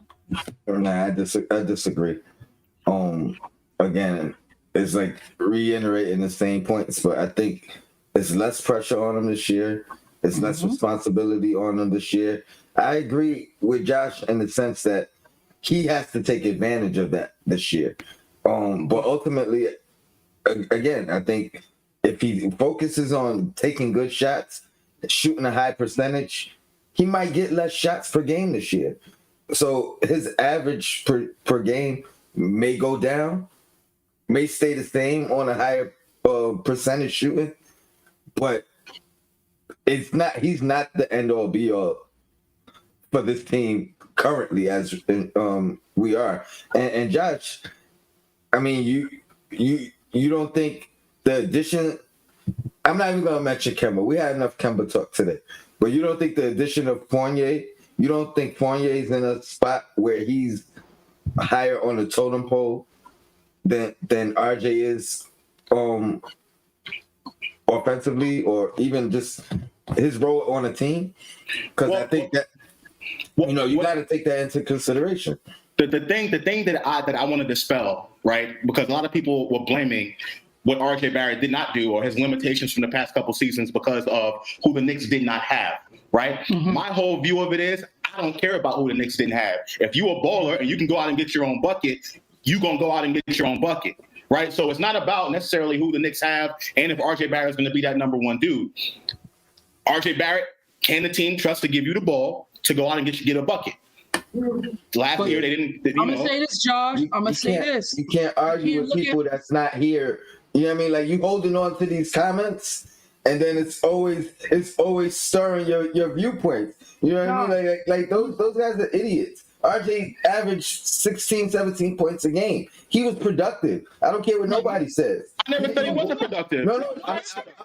I know. I'm referring to the guys that you're referring to in your argument. You know what I mean? Those guys aren't here right now. So I'm gonna say that you can't really base your opinion off of people were saying unless they're saying it right now. You know what I mean? People are saying that. People have all the excuses in the world for RJ Barrett. We want to baby him, right? Even in the beginning of last season, when RJ Barrett wasn't shooting that well and I was on his neck, everyone was like, "Oh, Josh, you don't know what you're talking about." But I'm like, he's not playing well. So what do you want me to say? You want me to baby him some more? Like, Josh, that's why. Well, let me answer the question. Go ahead. Yeah, go ahead. That's why I said this season for him. That's why I put him in a role, because when they went out and got it, for Kemba to falter us, and if he's healthy and Fournier's here, RJ roles is not going to be what it was last year to an extent. Okay, so what RJ needs to do for his game, he needs to be effective when he gets the ball, make the quick passes, play effective defense. Okay. That's his role, because when you went out and got Kemba, because now he's a ball handler, okay? He's a ball handler. He needs the ball to be effective also. Fournier, too, needs the ball sometimes to get his shots off, and then you have Julius Randle. But now, because you have Randle here now, his game has to change to an extent. Right. So this team is different. It's different now. Yeah, this team is definitely different. I don't think the Knicks will go as far as RJ Barrett goes. I think that RJ can regress a little bit or not improve as much as we think he will improve, and I think the Knicks will still be fine. I'm not saying he's not a factor. Obviously, if he takes off and he pops and he becomes an all-star, we go even further. But I think between Randle, Kemba, Fournier, the Knicks are going to be Mitch. The Knicks are going to be fine. I think RJ can take his time. He can find his place. I think he will have big games for us, just like he had big games for us in the past. But I think it's good that he goes from being the second option down to the third, maybe even the fourth option. Now, don't get me wrong. He can surprise us. He can surprise us and come in and pop and become the second option. That's possible, but I see him being lower on the totem pole, and I think that's good for him. I think that's good for his development. He doesn't have pressure on him. He can continue to just grow at his own pace, right? That's what Harden did. He grew at his own pace. He got traded to Houston. He popped. I'm not trying to say we're going to trade RJ, but I'm just saying some people just develop slowly over time and then they pop. There's nothing wrong with that. And if he accelerates and he goes at a faster rate, that's good for us. What I will say about RJ, and maybe this is what, I don't want to put words in their mouth, but maybe this is what Mark and Josh are alluding to. RJ, to me, played too much in the flow of the offense. Now, I've said this before. I don't know if that was because he was deferring to Randle. I don't know if it's just that just wasn't his game. Like, he didn't have that, being able to take somebody off the dribble and get a basket. That wasn't in his game yet, something he's working on now. He's not consistent at that. Right. So I think he's going to be great for us because there's going to be so much motion. There's going to be so much opportunity for him to get really easy shots in this offense, right? And really easy shots. And there's nothing wrong with him developing. There's nothing wrong with him developing slowly. So I don't think if he does that, that will make him more of a better player, because now teams could say, okay, this dude, we got Randle, Kemba, and Fournier here, and then we have to worry about this dude now. So him playing a lesser role, but if he can be impactful while being in that role, will make him more dangerous for our offense. That's what you want. You want the unpredictableness with his game. So you want him not to always take the shot, but make the right reads. I always say this. Make the right reads, not just for you, for the other players on your team. We have to play with rhythm. Right. Tony, before I get to you, let me just shout out to chat. Appreciate you, Quiet Money, for your continued support. Hector Gaston, appreciate you. Somebody else made a comment that he's also deferring to Tibbs. Heck, Breezo, appreciate you. He's also deferring to Tibbs, yelling, give Julius the ball. This is one thing I disagree with. People who think that other players are holding a player back. This guy can't get in the game and really develop because he's playing behind this other guy. Well, you're playing behind another guy for a reason. You're not as good as that guy usually, not right? Consistent, man. That's the whole thing, Steph. He's just not consistent. Right. So that this guy is holding this one back, and this one. If you're a baller, you a baller. That's what I'm saying. That's what I'm saying. I look at Quickly, who was a rookie. Quickly he gonna take his shot. He comes right out of the offense and he take whatever shot he wants. He didn't defer to anybody. I thought in the playoffs a little bit he was a bit hesitant, but in the regular season he wasn't deferring to anybody. How many shots RJ averaged last season? About 12 to 13 shots. That's good enough for him. If he averaged about 10 to 14 shots a game, that's good enough for him. Now, you talk about 16, 18, 20, you on some Kevin Durant, Steph Curry level. But 10 to 14 shots a game for him, it's fine. But it has to come in a way of being effective, bro. It's just a way he has to play to be an effective forward because he don't have the offensive footwork to be scoring bunches. He can't score in bunches yet. Right now. He cannot. Right now. It's just not in his game. All right. Any last? I mean, I don't even want to get to the other question because we got to get to the main part of the show when it's already. Go ahead, Steph. And anybody else with any tone on RJ before we move on? I mean, more than just RJ, I think more importantly, or at least for me, what I'm hoping, there's not really a definitive 1-2 or pecking order as far as this team. I think we have 4 to 6 guys that can average 20 points or more. You know what I mean? Like on any given night or for the season? I'm saying on any given night. Okay. But if everything gels, yeah, per game. I mean, a range. Not obviously everybody averaging 20, but I mean we could have 3 guys average 20, 2 guys average 18, another 2 guys average 15. You know what I mean? And then they fluctuate throughout the year. And I think that's a great situation. We mentioned this, a couple of streams ago, but a team that is, built around defense, and then there is no definitive pecking order as far as the roster. You make the right play, and that dictates who gets the shot. That Detroit Pistons team, where a different person can argue, hey, Billups is the guy, the go-to guy. No, guy's name. Well, he's the go-to guy. Rashid. You know what I mean? Like, so you could have argued that for that team. Why can't we have a team that we just make the right plays and let the chips fall where they do? You know what I mean? That Tony, I'm gonna say this right. From what I've heard about that championship Knicks team that I never got to see, but that Clyde team, that's what they was ultimately. It was team basketball. They didn't care who got the last shot, who got the first shot, who got the most shots. They cared about winning and they cared about making the right play. And 50 years ago, but we got to call it. Wasn't the Pearl that team? Detroit wasn't 50 years ago. And that was 20 years ago. All right. So you think you can't win? You can't win like that? You gotta have a pecking order. You gotta have a pecking order, bro. I don't agree there's with different that. ways. I think there's different ways to win. And I'll go even further. Greek Freak, number 1 option, right? But until it came to crunch time, then the ball had to go to Middleton.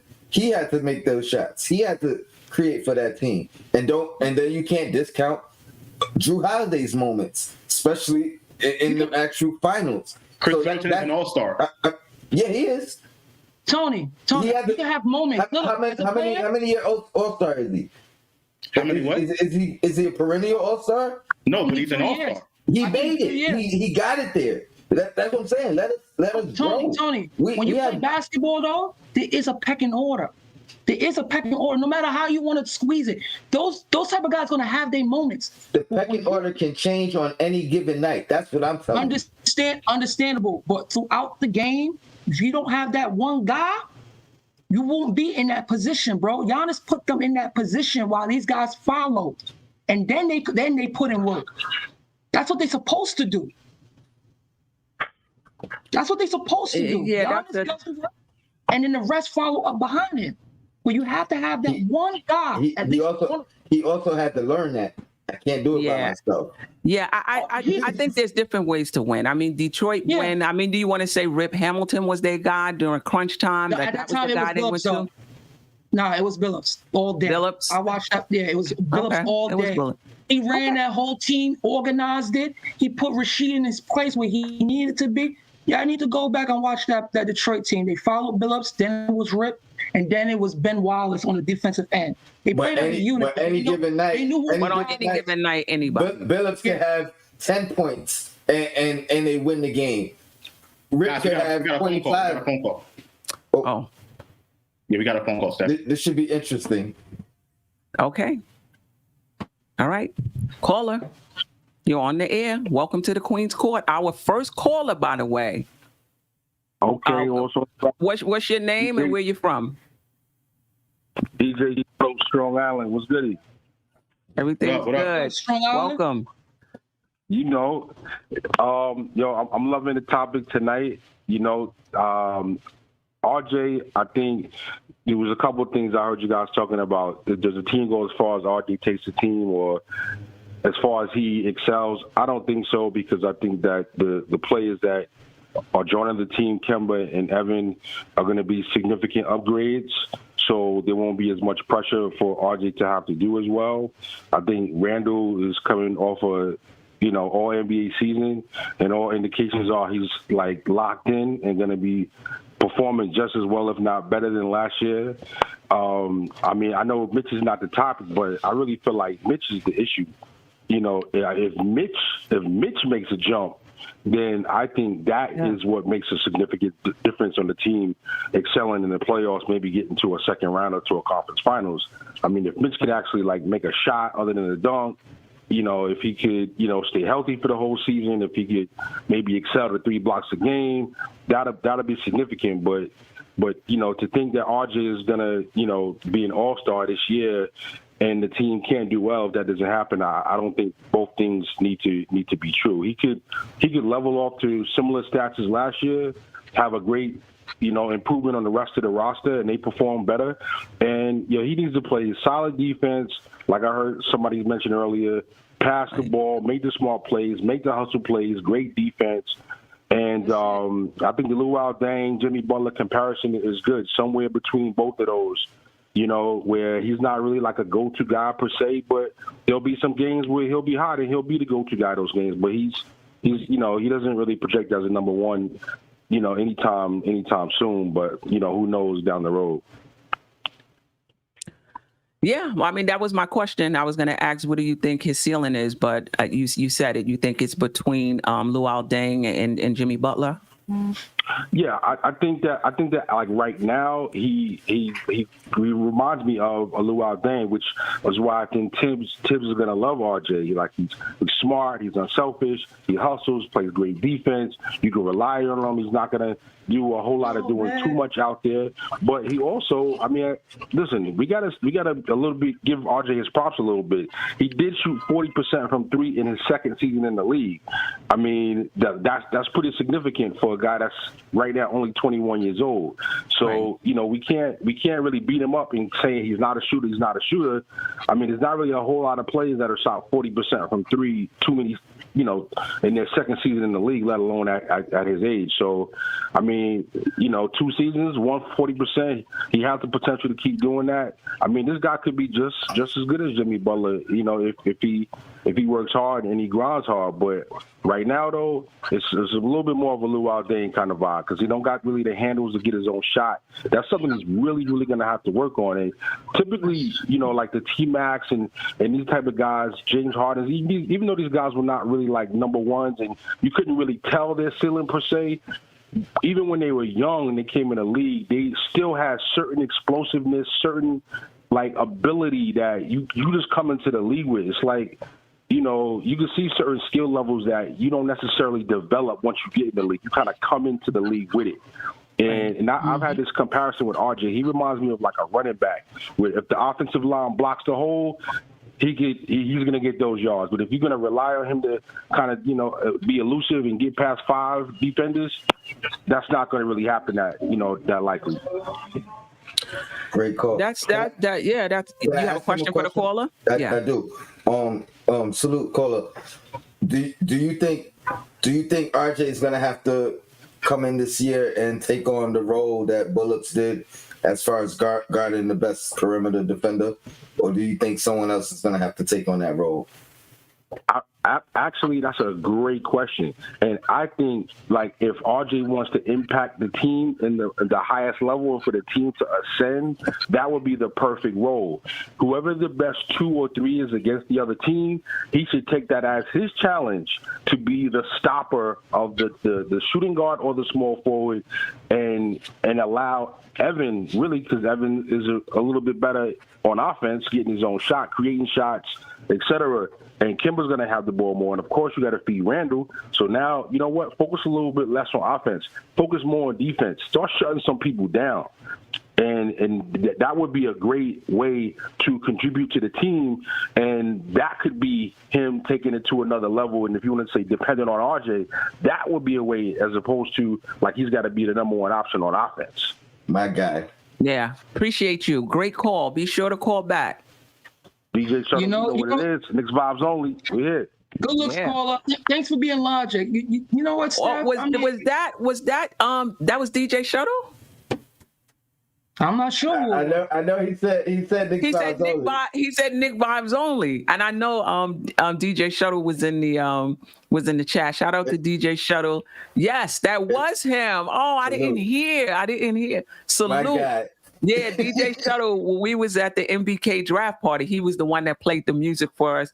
I mean, if you ain't grow up in the 90s, 2000s, maybe you didn't appreciate it, but I was having a ball. Appreciate you. DJ Shuttle, I need you on Knicks and Bruises, man. We got to make that happen. Yeah.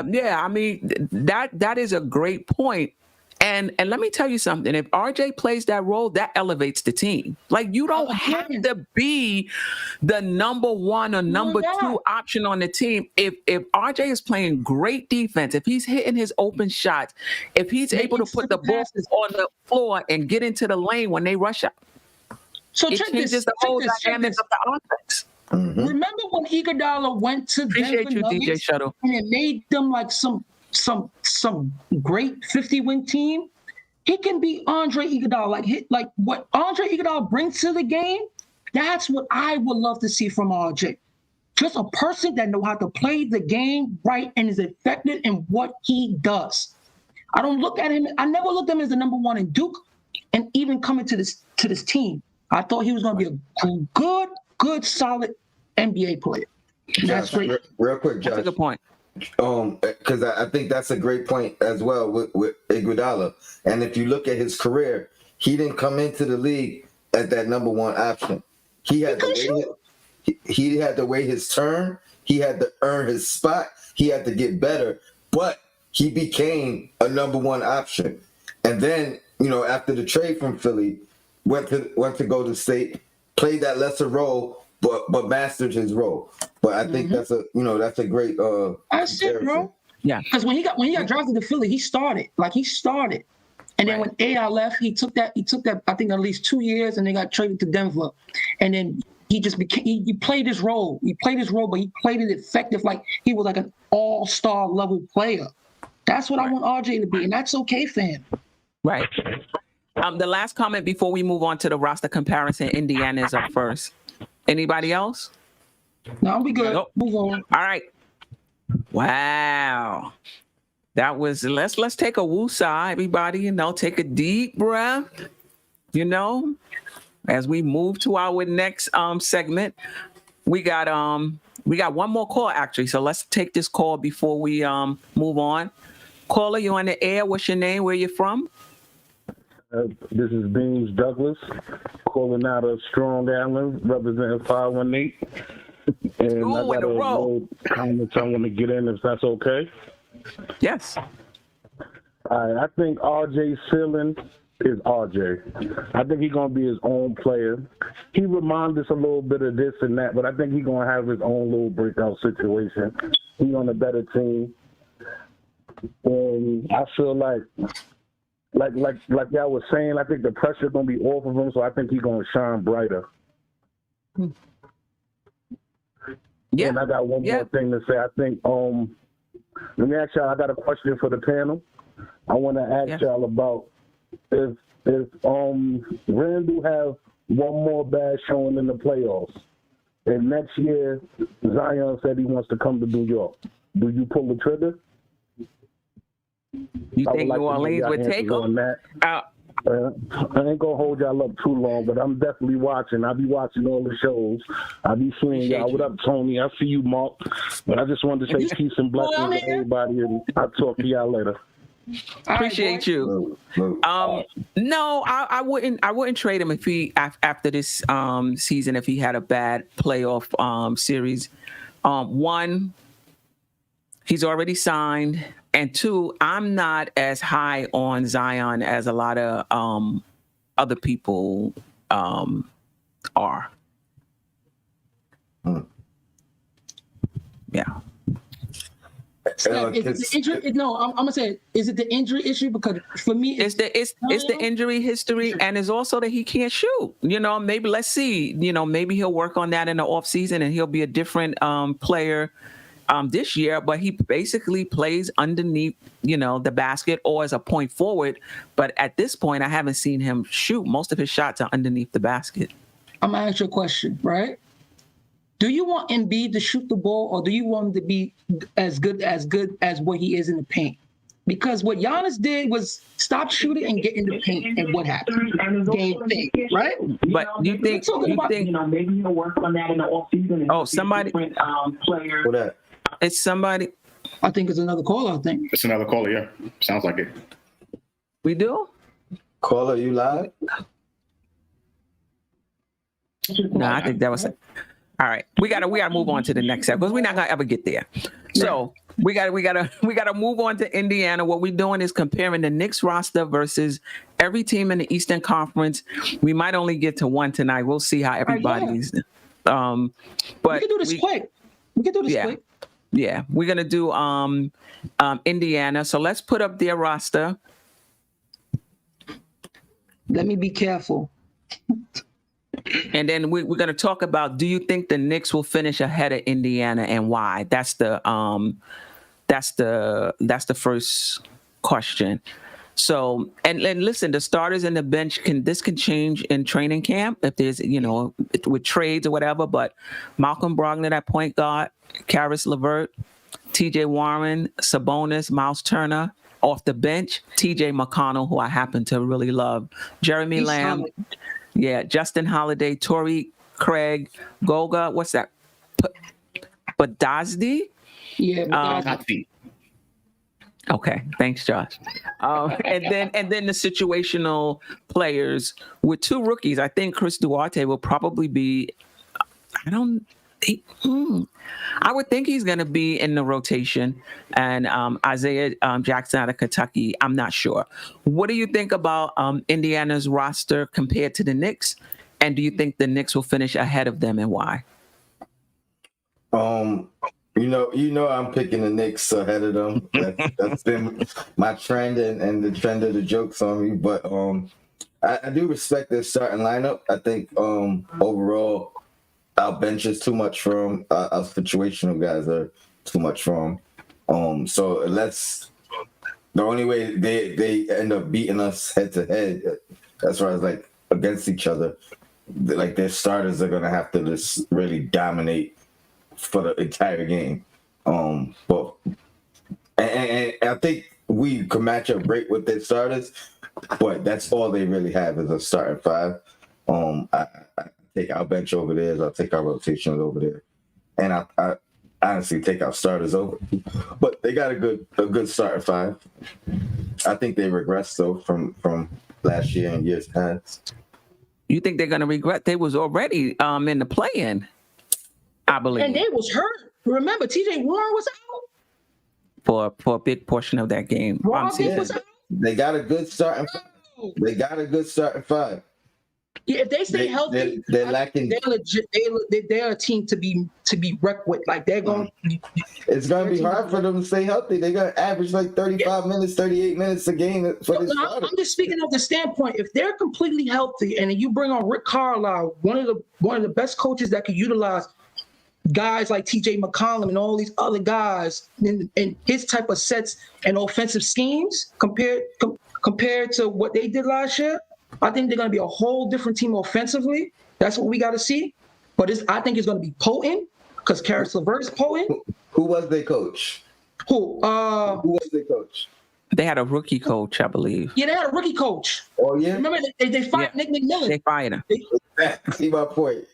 Okay, but what is Rick Carlisle?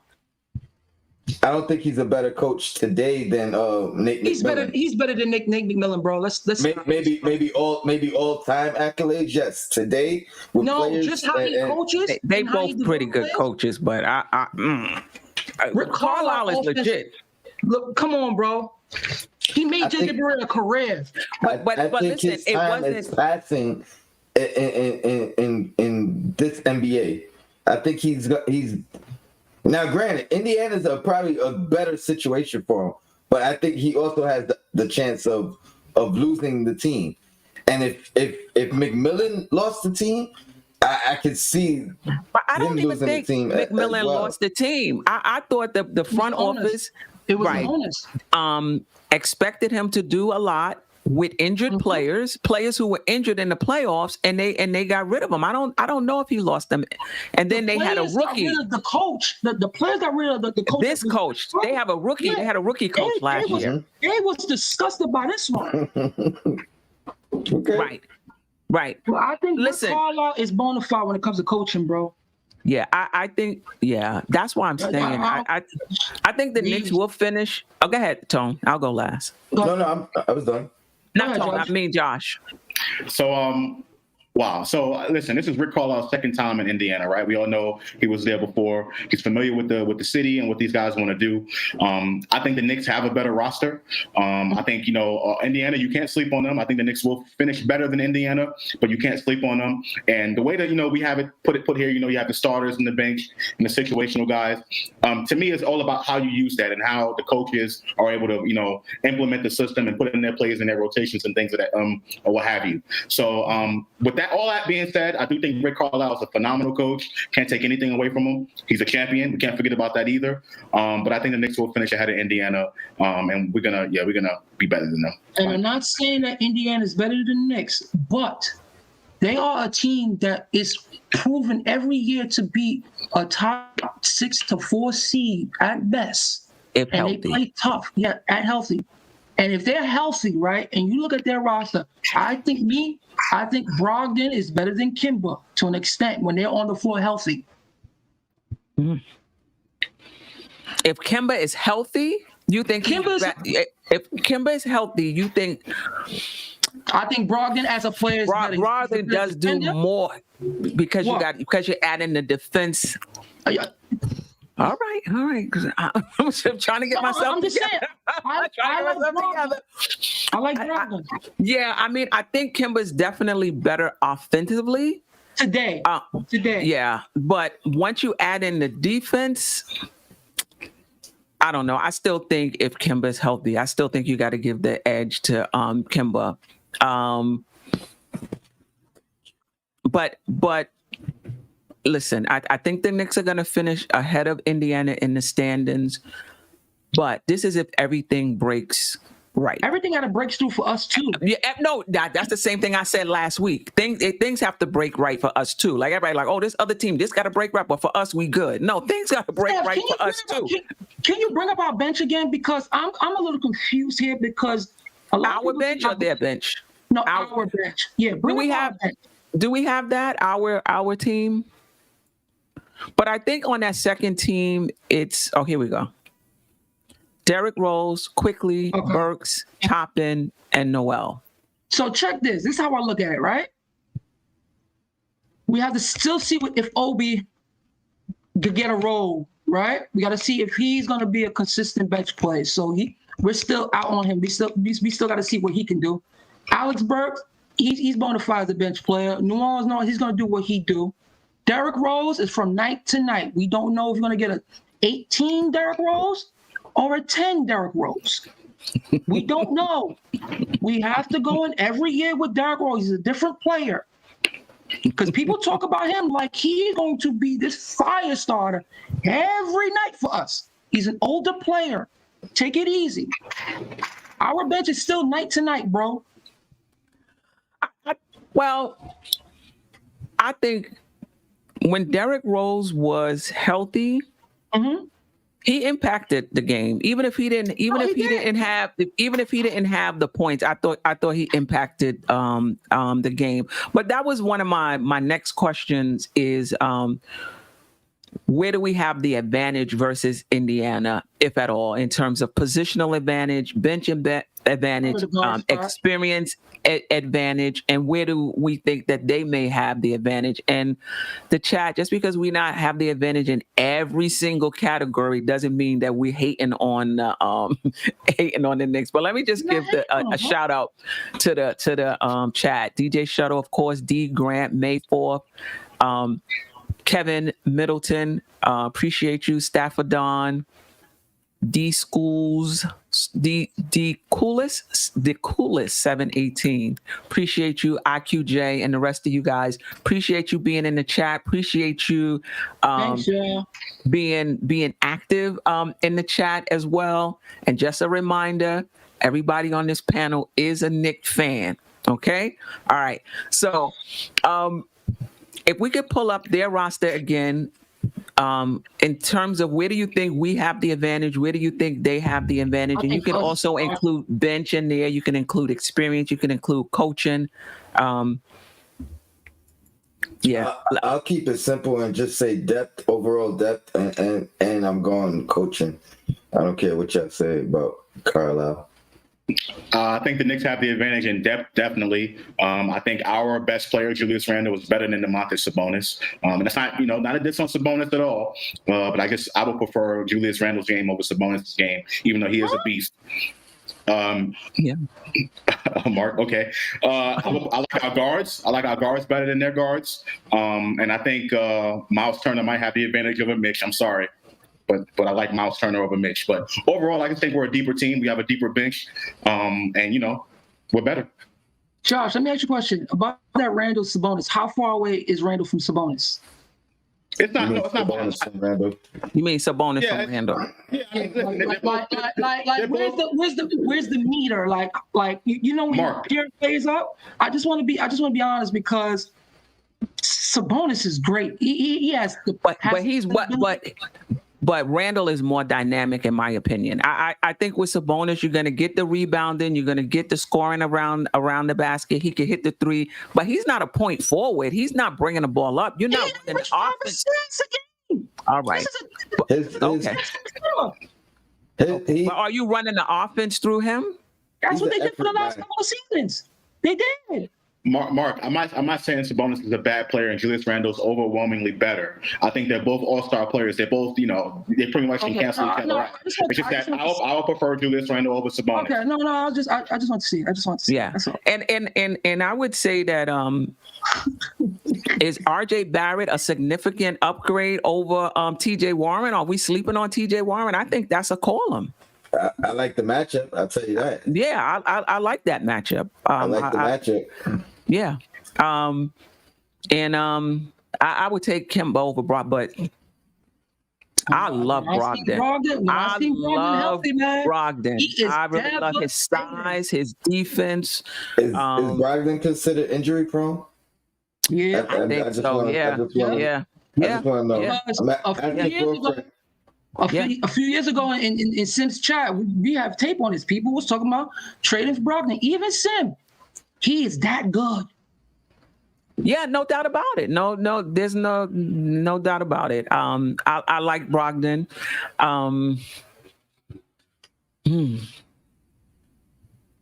Mitch and Miles Turner.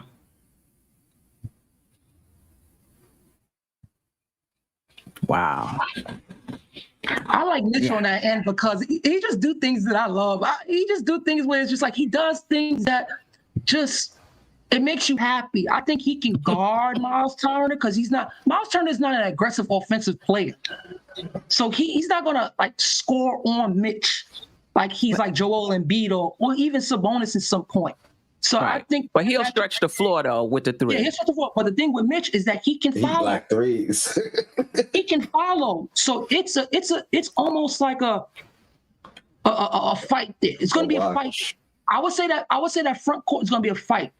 Sabonis against Randle, Miles against thing, because I think Sabonis, when it comes to playing basketball, man, he has the upstairs. That's why I like the edge. I like players that think the game. He thinks the game. He averages about 5 assists a game, and they go to him.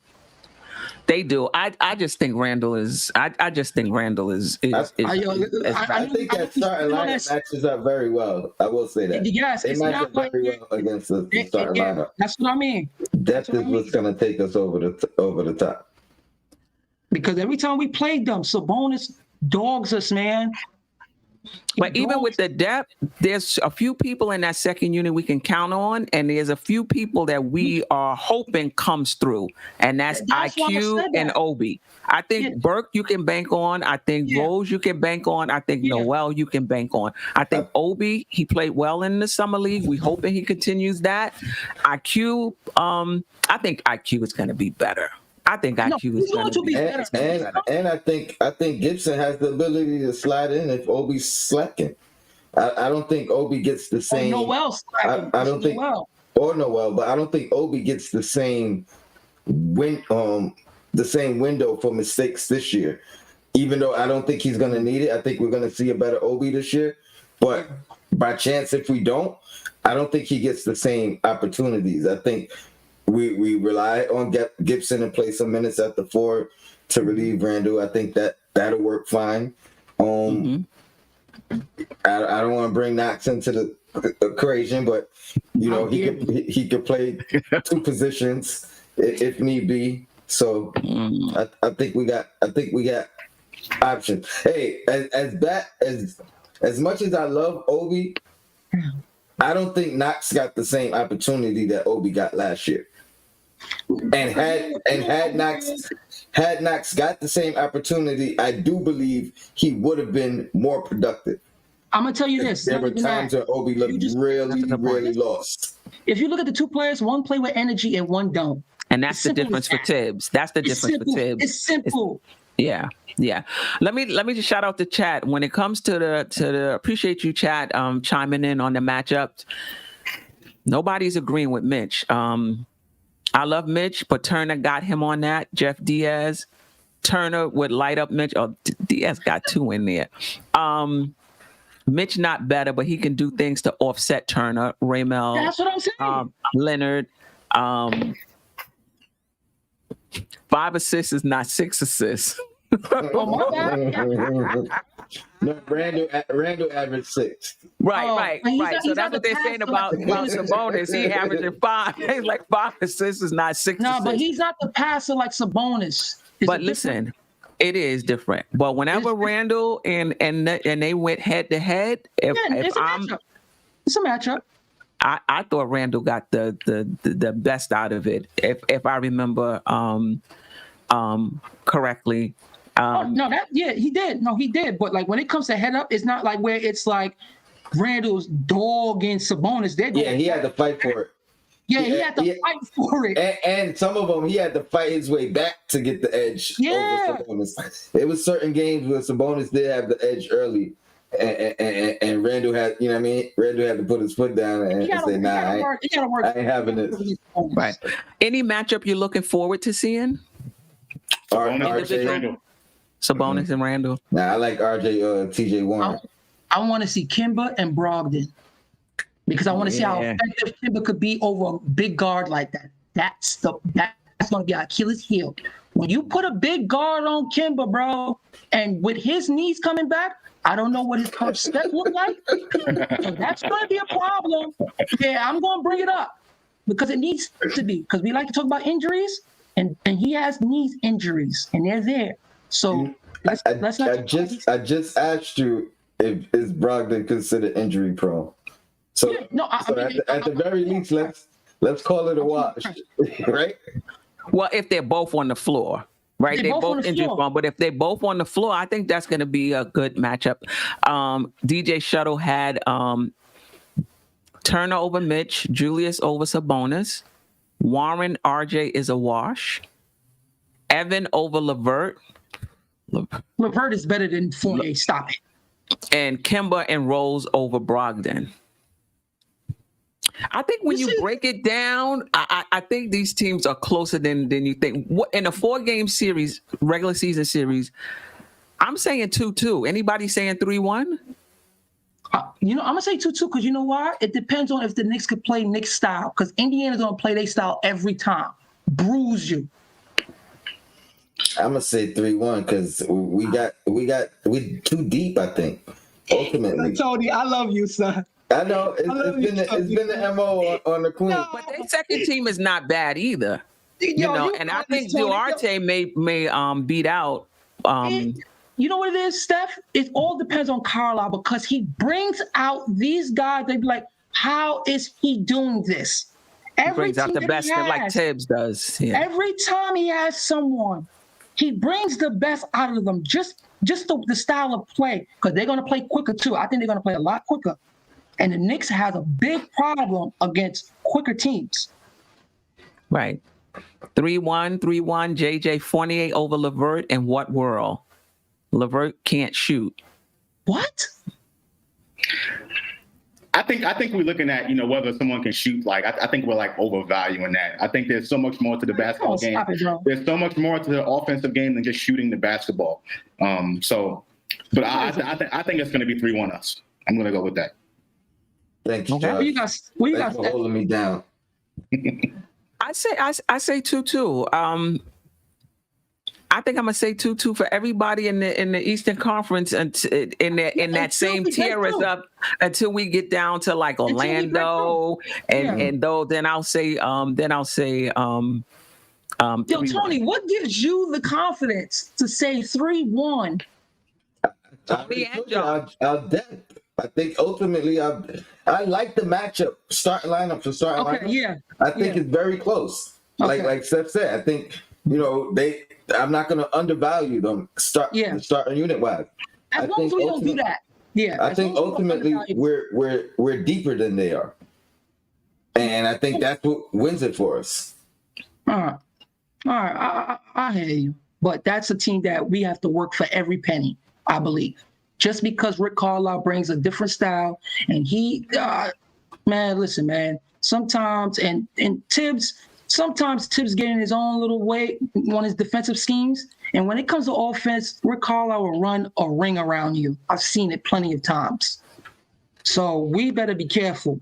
Yeah, I mean, hopefully we get into flexible Tibbs, that's, gonna, be flexible. I mean, his offense has to adjust now, right? That's what I'm hoping. Steph, that's what I want to say. If we're not a team that averaged over 100 points this season, forget about it. We're going to struggle. We averaged 105 most of the last season. But we was not really like a. That was 105 was low. We was at the bottom when we was averaging 105. I'm talking about like when you go against like if you go against Rick Carlisle, this is a guy that's top 10, top 5, top 10 in offense every year. Like every team he has scores. So we have to be able to score. Just like last year when we couldn't score, it was our defense that really won us a lot of games. And now our defense has sunk. So that means our offense has to be a little more potent this year. Oh, it will be.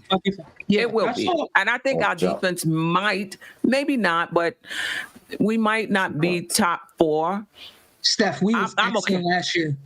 Steph, I understand. Was excellent. I know, but even if our offense takes a little drop, I'm not saying it will, but even if it takes a little drop, I think the defense, I think our offense will be good enough how many points you think we got to score next year to be a top 4 seed? 112. There you go. Yeah, don't ask me that question. I'm tired of getting laughed at. There we go, because the Hawks is going to score. They're going to score. And that's just the 4th team, right? That's just but our defense is going to be good too. So teams that's coming in scoring 112, you think that's? I think our defense is not going to take that big. No. Hold on. I'm gonna say this: if our defense replicate anything of a taste of last year, yes. But because this year is a little more different, remember we got to see what Mitch I believe in Mitch. I think Mitch gonna bring what he gonna bring. But it's your backcourt. The wing our wing players and our point guard and our shooting guard, and they're not that good, honestly. So remember, we go against elite guards in this league, and they will take advantage of them. Yeah, I do have concerns about that. Like, as much as I don't know if I should say his name, EP didn't bring what we needed him to do on offense. It does say something. He was good defensively. When at that point of attack, those point guards stopping them from getting in the lane and creating havoc. You know, once they get in the lane, now you flying around, shots are opening up. So that could be an issue for us. We'll see. You know, we will definitely. Tibbs like to load up on one side of the court. So if teams play teams that like to throw that ball around, there's a lot of catch up we're gonna have to play. So let's be a little. We got to see this year what we could bring defensively. Honestly, I don't. You know, shout out to Jeff Diaz that we have better defenders than last year. I don't think so. But you know, our team defense could be better, but I don't think we have better individual defenders than last year. But we'll see. And I think Fournier is a willing defender. I think he's a solid defender. So I don't think he's going to be a turnstile, but he's not Bullock. Listen, you could tell how Bullock was so good defensively because when he wasn't playing, we looked at garbage. Yeah. Like literally, it's like we dropped from 1 to 30 at times. Right. Literally. Right. All right. Let's move on to Charlotte.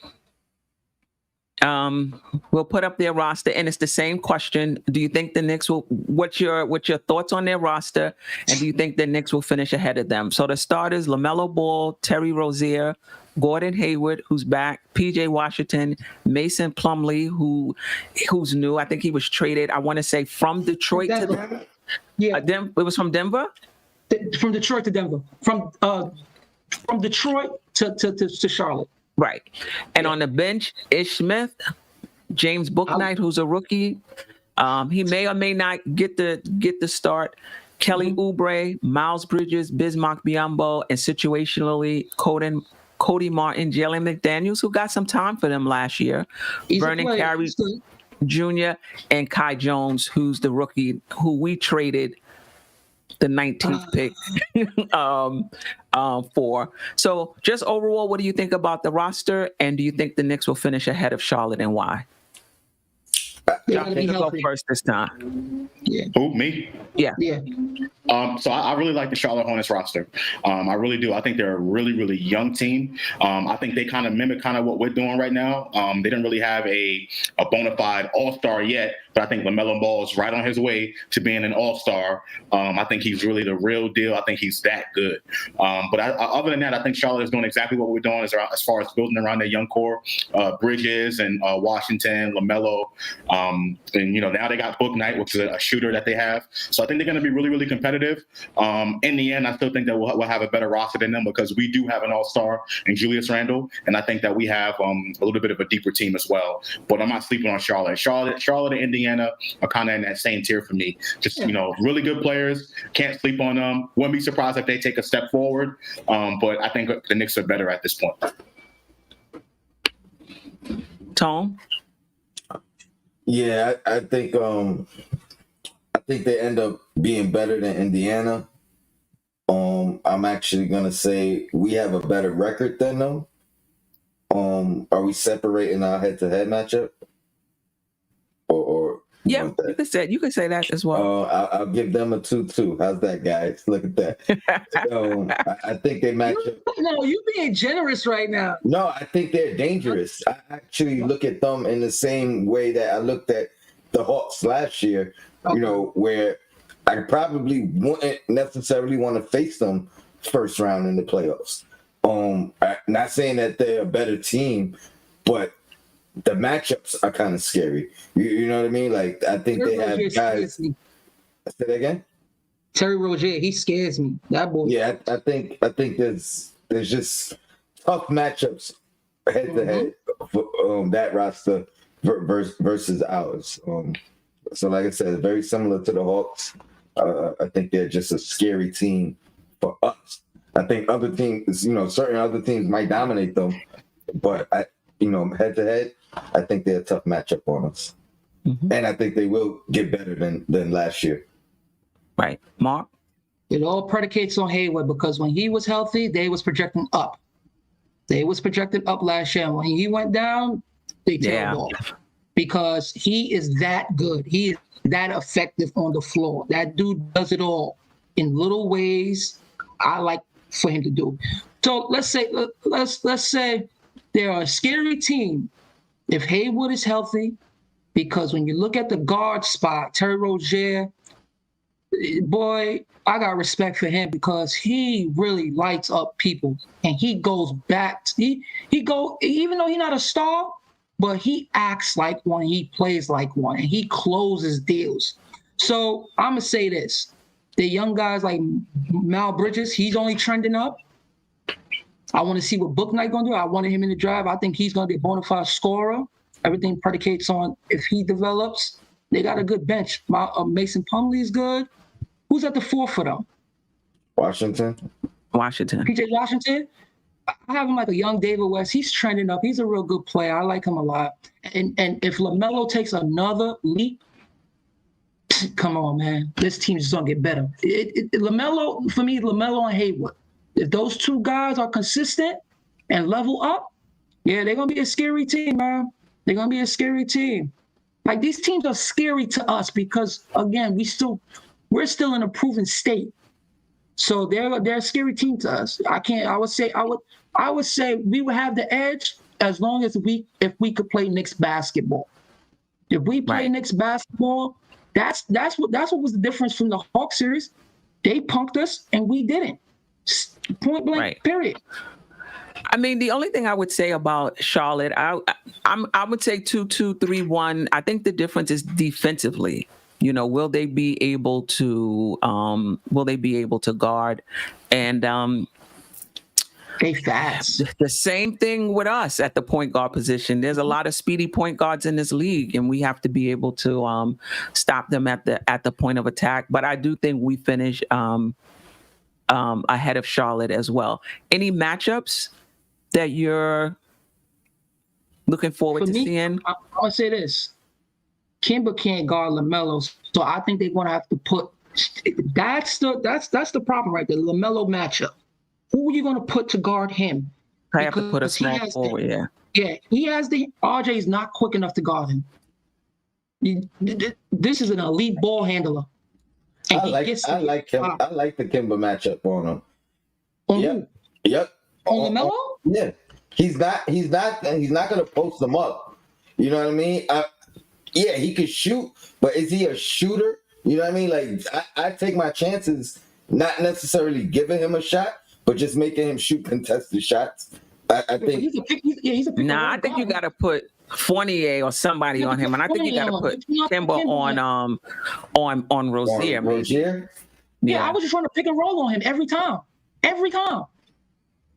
That's the matchup for me. I think, as far as matchups concerned, I really don't know as far as, who matches up, what matchup that I would like to see. But one thing I want to say about this LaMelo thing, I think this kid is going to be great. He's going to be a really great NBA player. I think he's going to make an all-star team, if not next year. Josh, it's coming. It's coming. I really like LaMelo Ball. So we just got to be able to defend him whenever we play Charlotte, because that guy is a playmaker extraordinaire.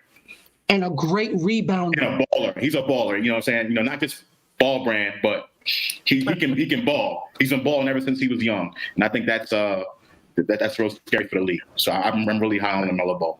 Yeah, and Rich Boy, appreciate you. Can LaMelo guard Kemba? Yeah, I mean it goes. I would give him more of a chance than Kemba guarding him, just because of the length and the height. The size. Simple as that. The size, yeah. There's one thing he didn't show was defense. Yeah, and it's not like he got called. No, I'm gonna say this. He tries. He's not like where it's like god awful, where it's like you have to take him off the floor. It's not like that.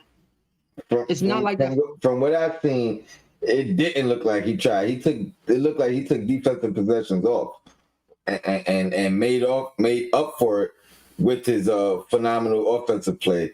Oh yeah, you get that from offensive guards from time to time. That's okay. Steph Curry does it. I don't agree that LaMelo Ball is a liability defensively. It's not a liability, bro. Yeah, I think that. I think that's false. You gotta go watch that kid. He's better than advertised. People really thought he was god awful coming from Australia. I think the difference, the main way to go at him is to go at him directly, and that I didn't see a lot of that. So he had the freedom to kind of be lackadaisical on defense.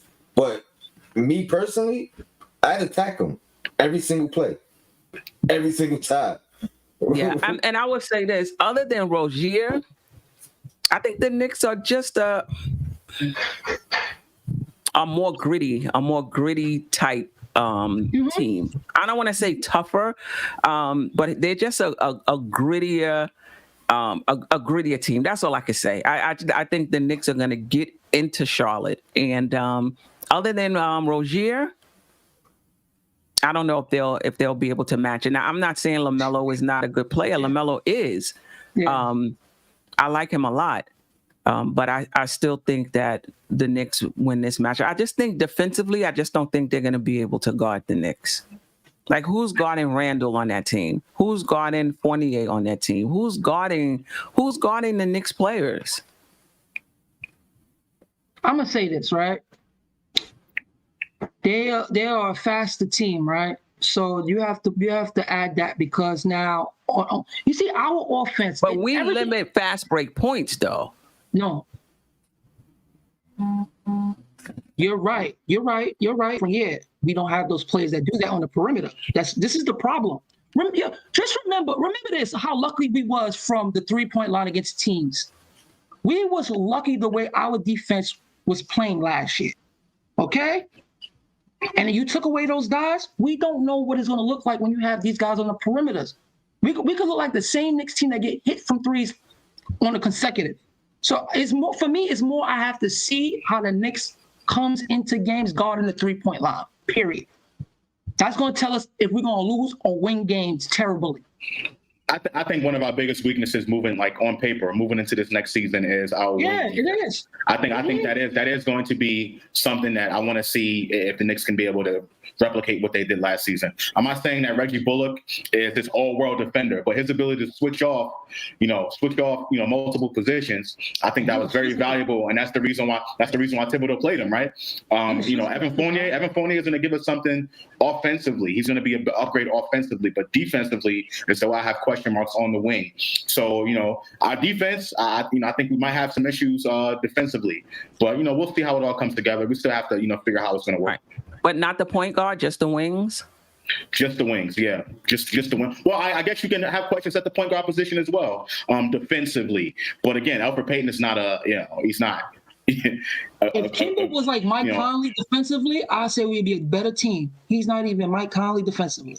We are losing on the wings and at the guard spot defensively based on the personnel that we brought in. And this is not to give Elfrid Payton all the praise in the world, but we are losing something defensively. He was solid. He was solid. And the thing too is, Steph, right? Prior to the year that we had last year, what was our reason why we lost games? The perimeter. Teams was able to shoot and make threes on us at a rapid pace. Right. Because we didn't have those guys. But last year was different. We had guys that could stay on the perimeter. This is going to be a little different with Kemba and Fournier. Fournier will play it, but that don't mean that he's going to be effective. It's just like one of those things where it's like he's going to try, but no matter what he does, that player's going to take advantage of that play, depending on that player, most likely. Right. I don't know, Brendan Lacavetti. I hope I said that right. I can't understand why Bullock is so overrated defensively. He was decent, so laterally slow. If anyone on this Knicks team puts in the effort, they are better defensively than Bullock. I disagree with that. Bullock is able to defend multiple positions. That's why he was out there. That's the reason why he was playing. Remember, and watch this right here. Remember the game against Orlando when Evan Fournier had the ball and Reggie Bullock took the ball from Evan Fournier? No one wants to talk about that. People forget about that. You know what I'm saying? That's the reason why Reggie Bullock was on the floor, because of his defense. He played like 35 minutes a game. He barely was off the floor. and that's why we're going to miss Reggie Bullock. We're going to get some offensively from Evan Fournier, no question. He's an upgrade offensively, but defensively is where we're going to, we got to be able to defend those wings. So we got to see. Right. And Rich Boy, I said that. Fournier is not a slouch on defense. He puts in the effort. He's not a he's not a turnstile. He's a solid defensive player. Let's see if Tibbs gets him to the next level. I agree. Tibbs gonna make him decent, like to a point where it's like we're not gonna blame him for the defensive lapse. Right. We're not gonna blame him. Right. And Quiet Money, we have a scheme defensively. I think and I'm interested to see what that scheme is going to be defensively, because you're right. At that point guard, in that wing position, we're not as strong. Now, if RJ takes a step and becomes Reggie Bullock light defensively, that helps us a lot. Steph, another point, right? Because the way we played last year and we went against these teams, we was unpredictable to them. Now, this year is different, where teams say, oh, this is the Knicks team, this is how we got to play them now. Okay, it's going to be a little more different. If y'all talk about how the Knicks is going to be good, teams going to take us serious now.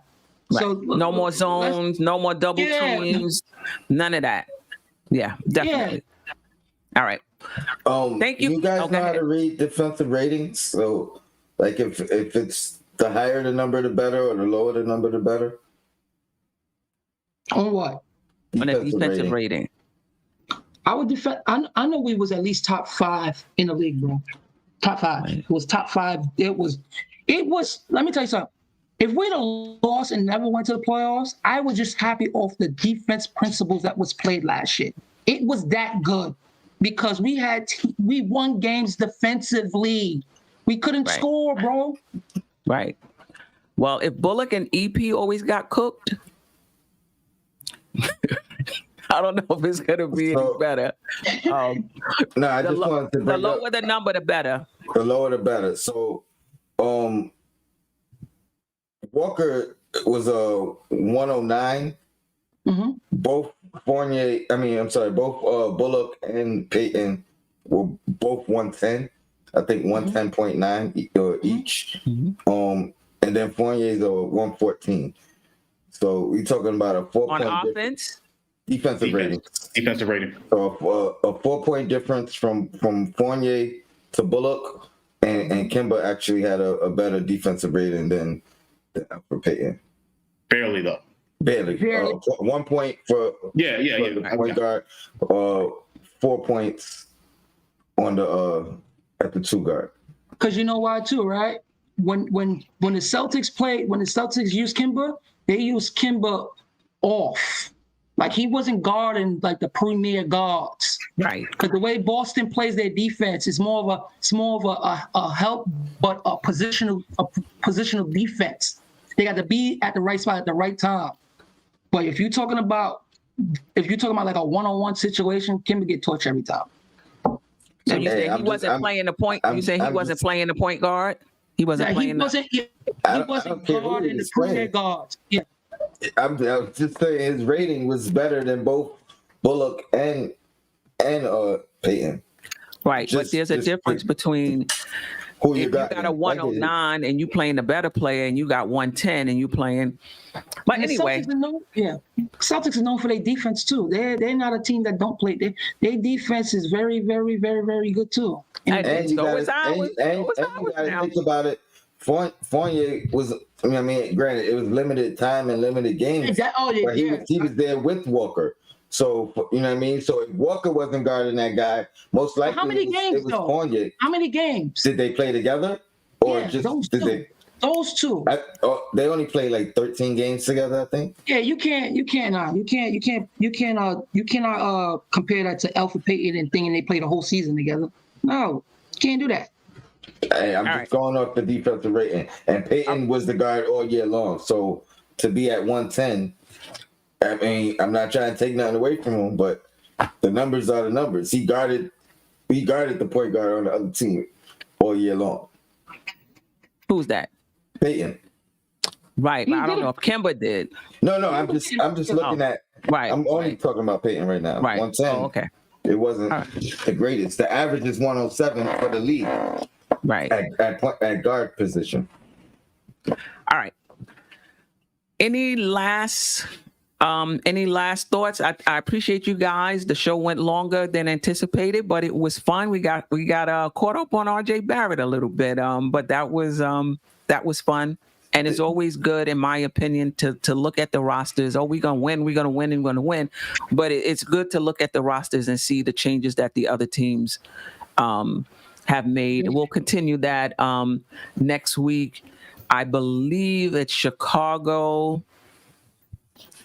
Who finished after Chicago? I'll take a look. Queen, I know you said 2-2. What I didn't hear what Josh called and what Mark called. 2-2. Oh no, I think the Knicks. I thought the Knicks could beat Charlotte. I think they could beat them, but it's just one of those teams. 3-1, 4-0. No, I say 3-1. 3-1. I'll say 3-1. 3-1 Knicks. We gotta say Knicks. 3-1 Knicks. 3-1 Knicks. Okay, we gotta ask. Yeah. We'll see. Any last words? Thank you guys. I really appreciate you coming out and supporting the show and being panelists. It was lively today. Any last thoughts? I liked it, man. It got a little heated, got a little voices raised a little bit. Had some nice chat phone members, calls. they left the chat. Listen to this, RJ haters. They left.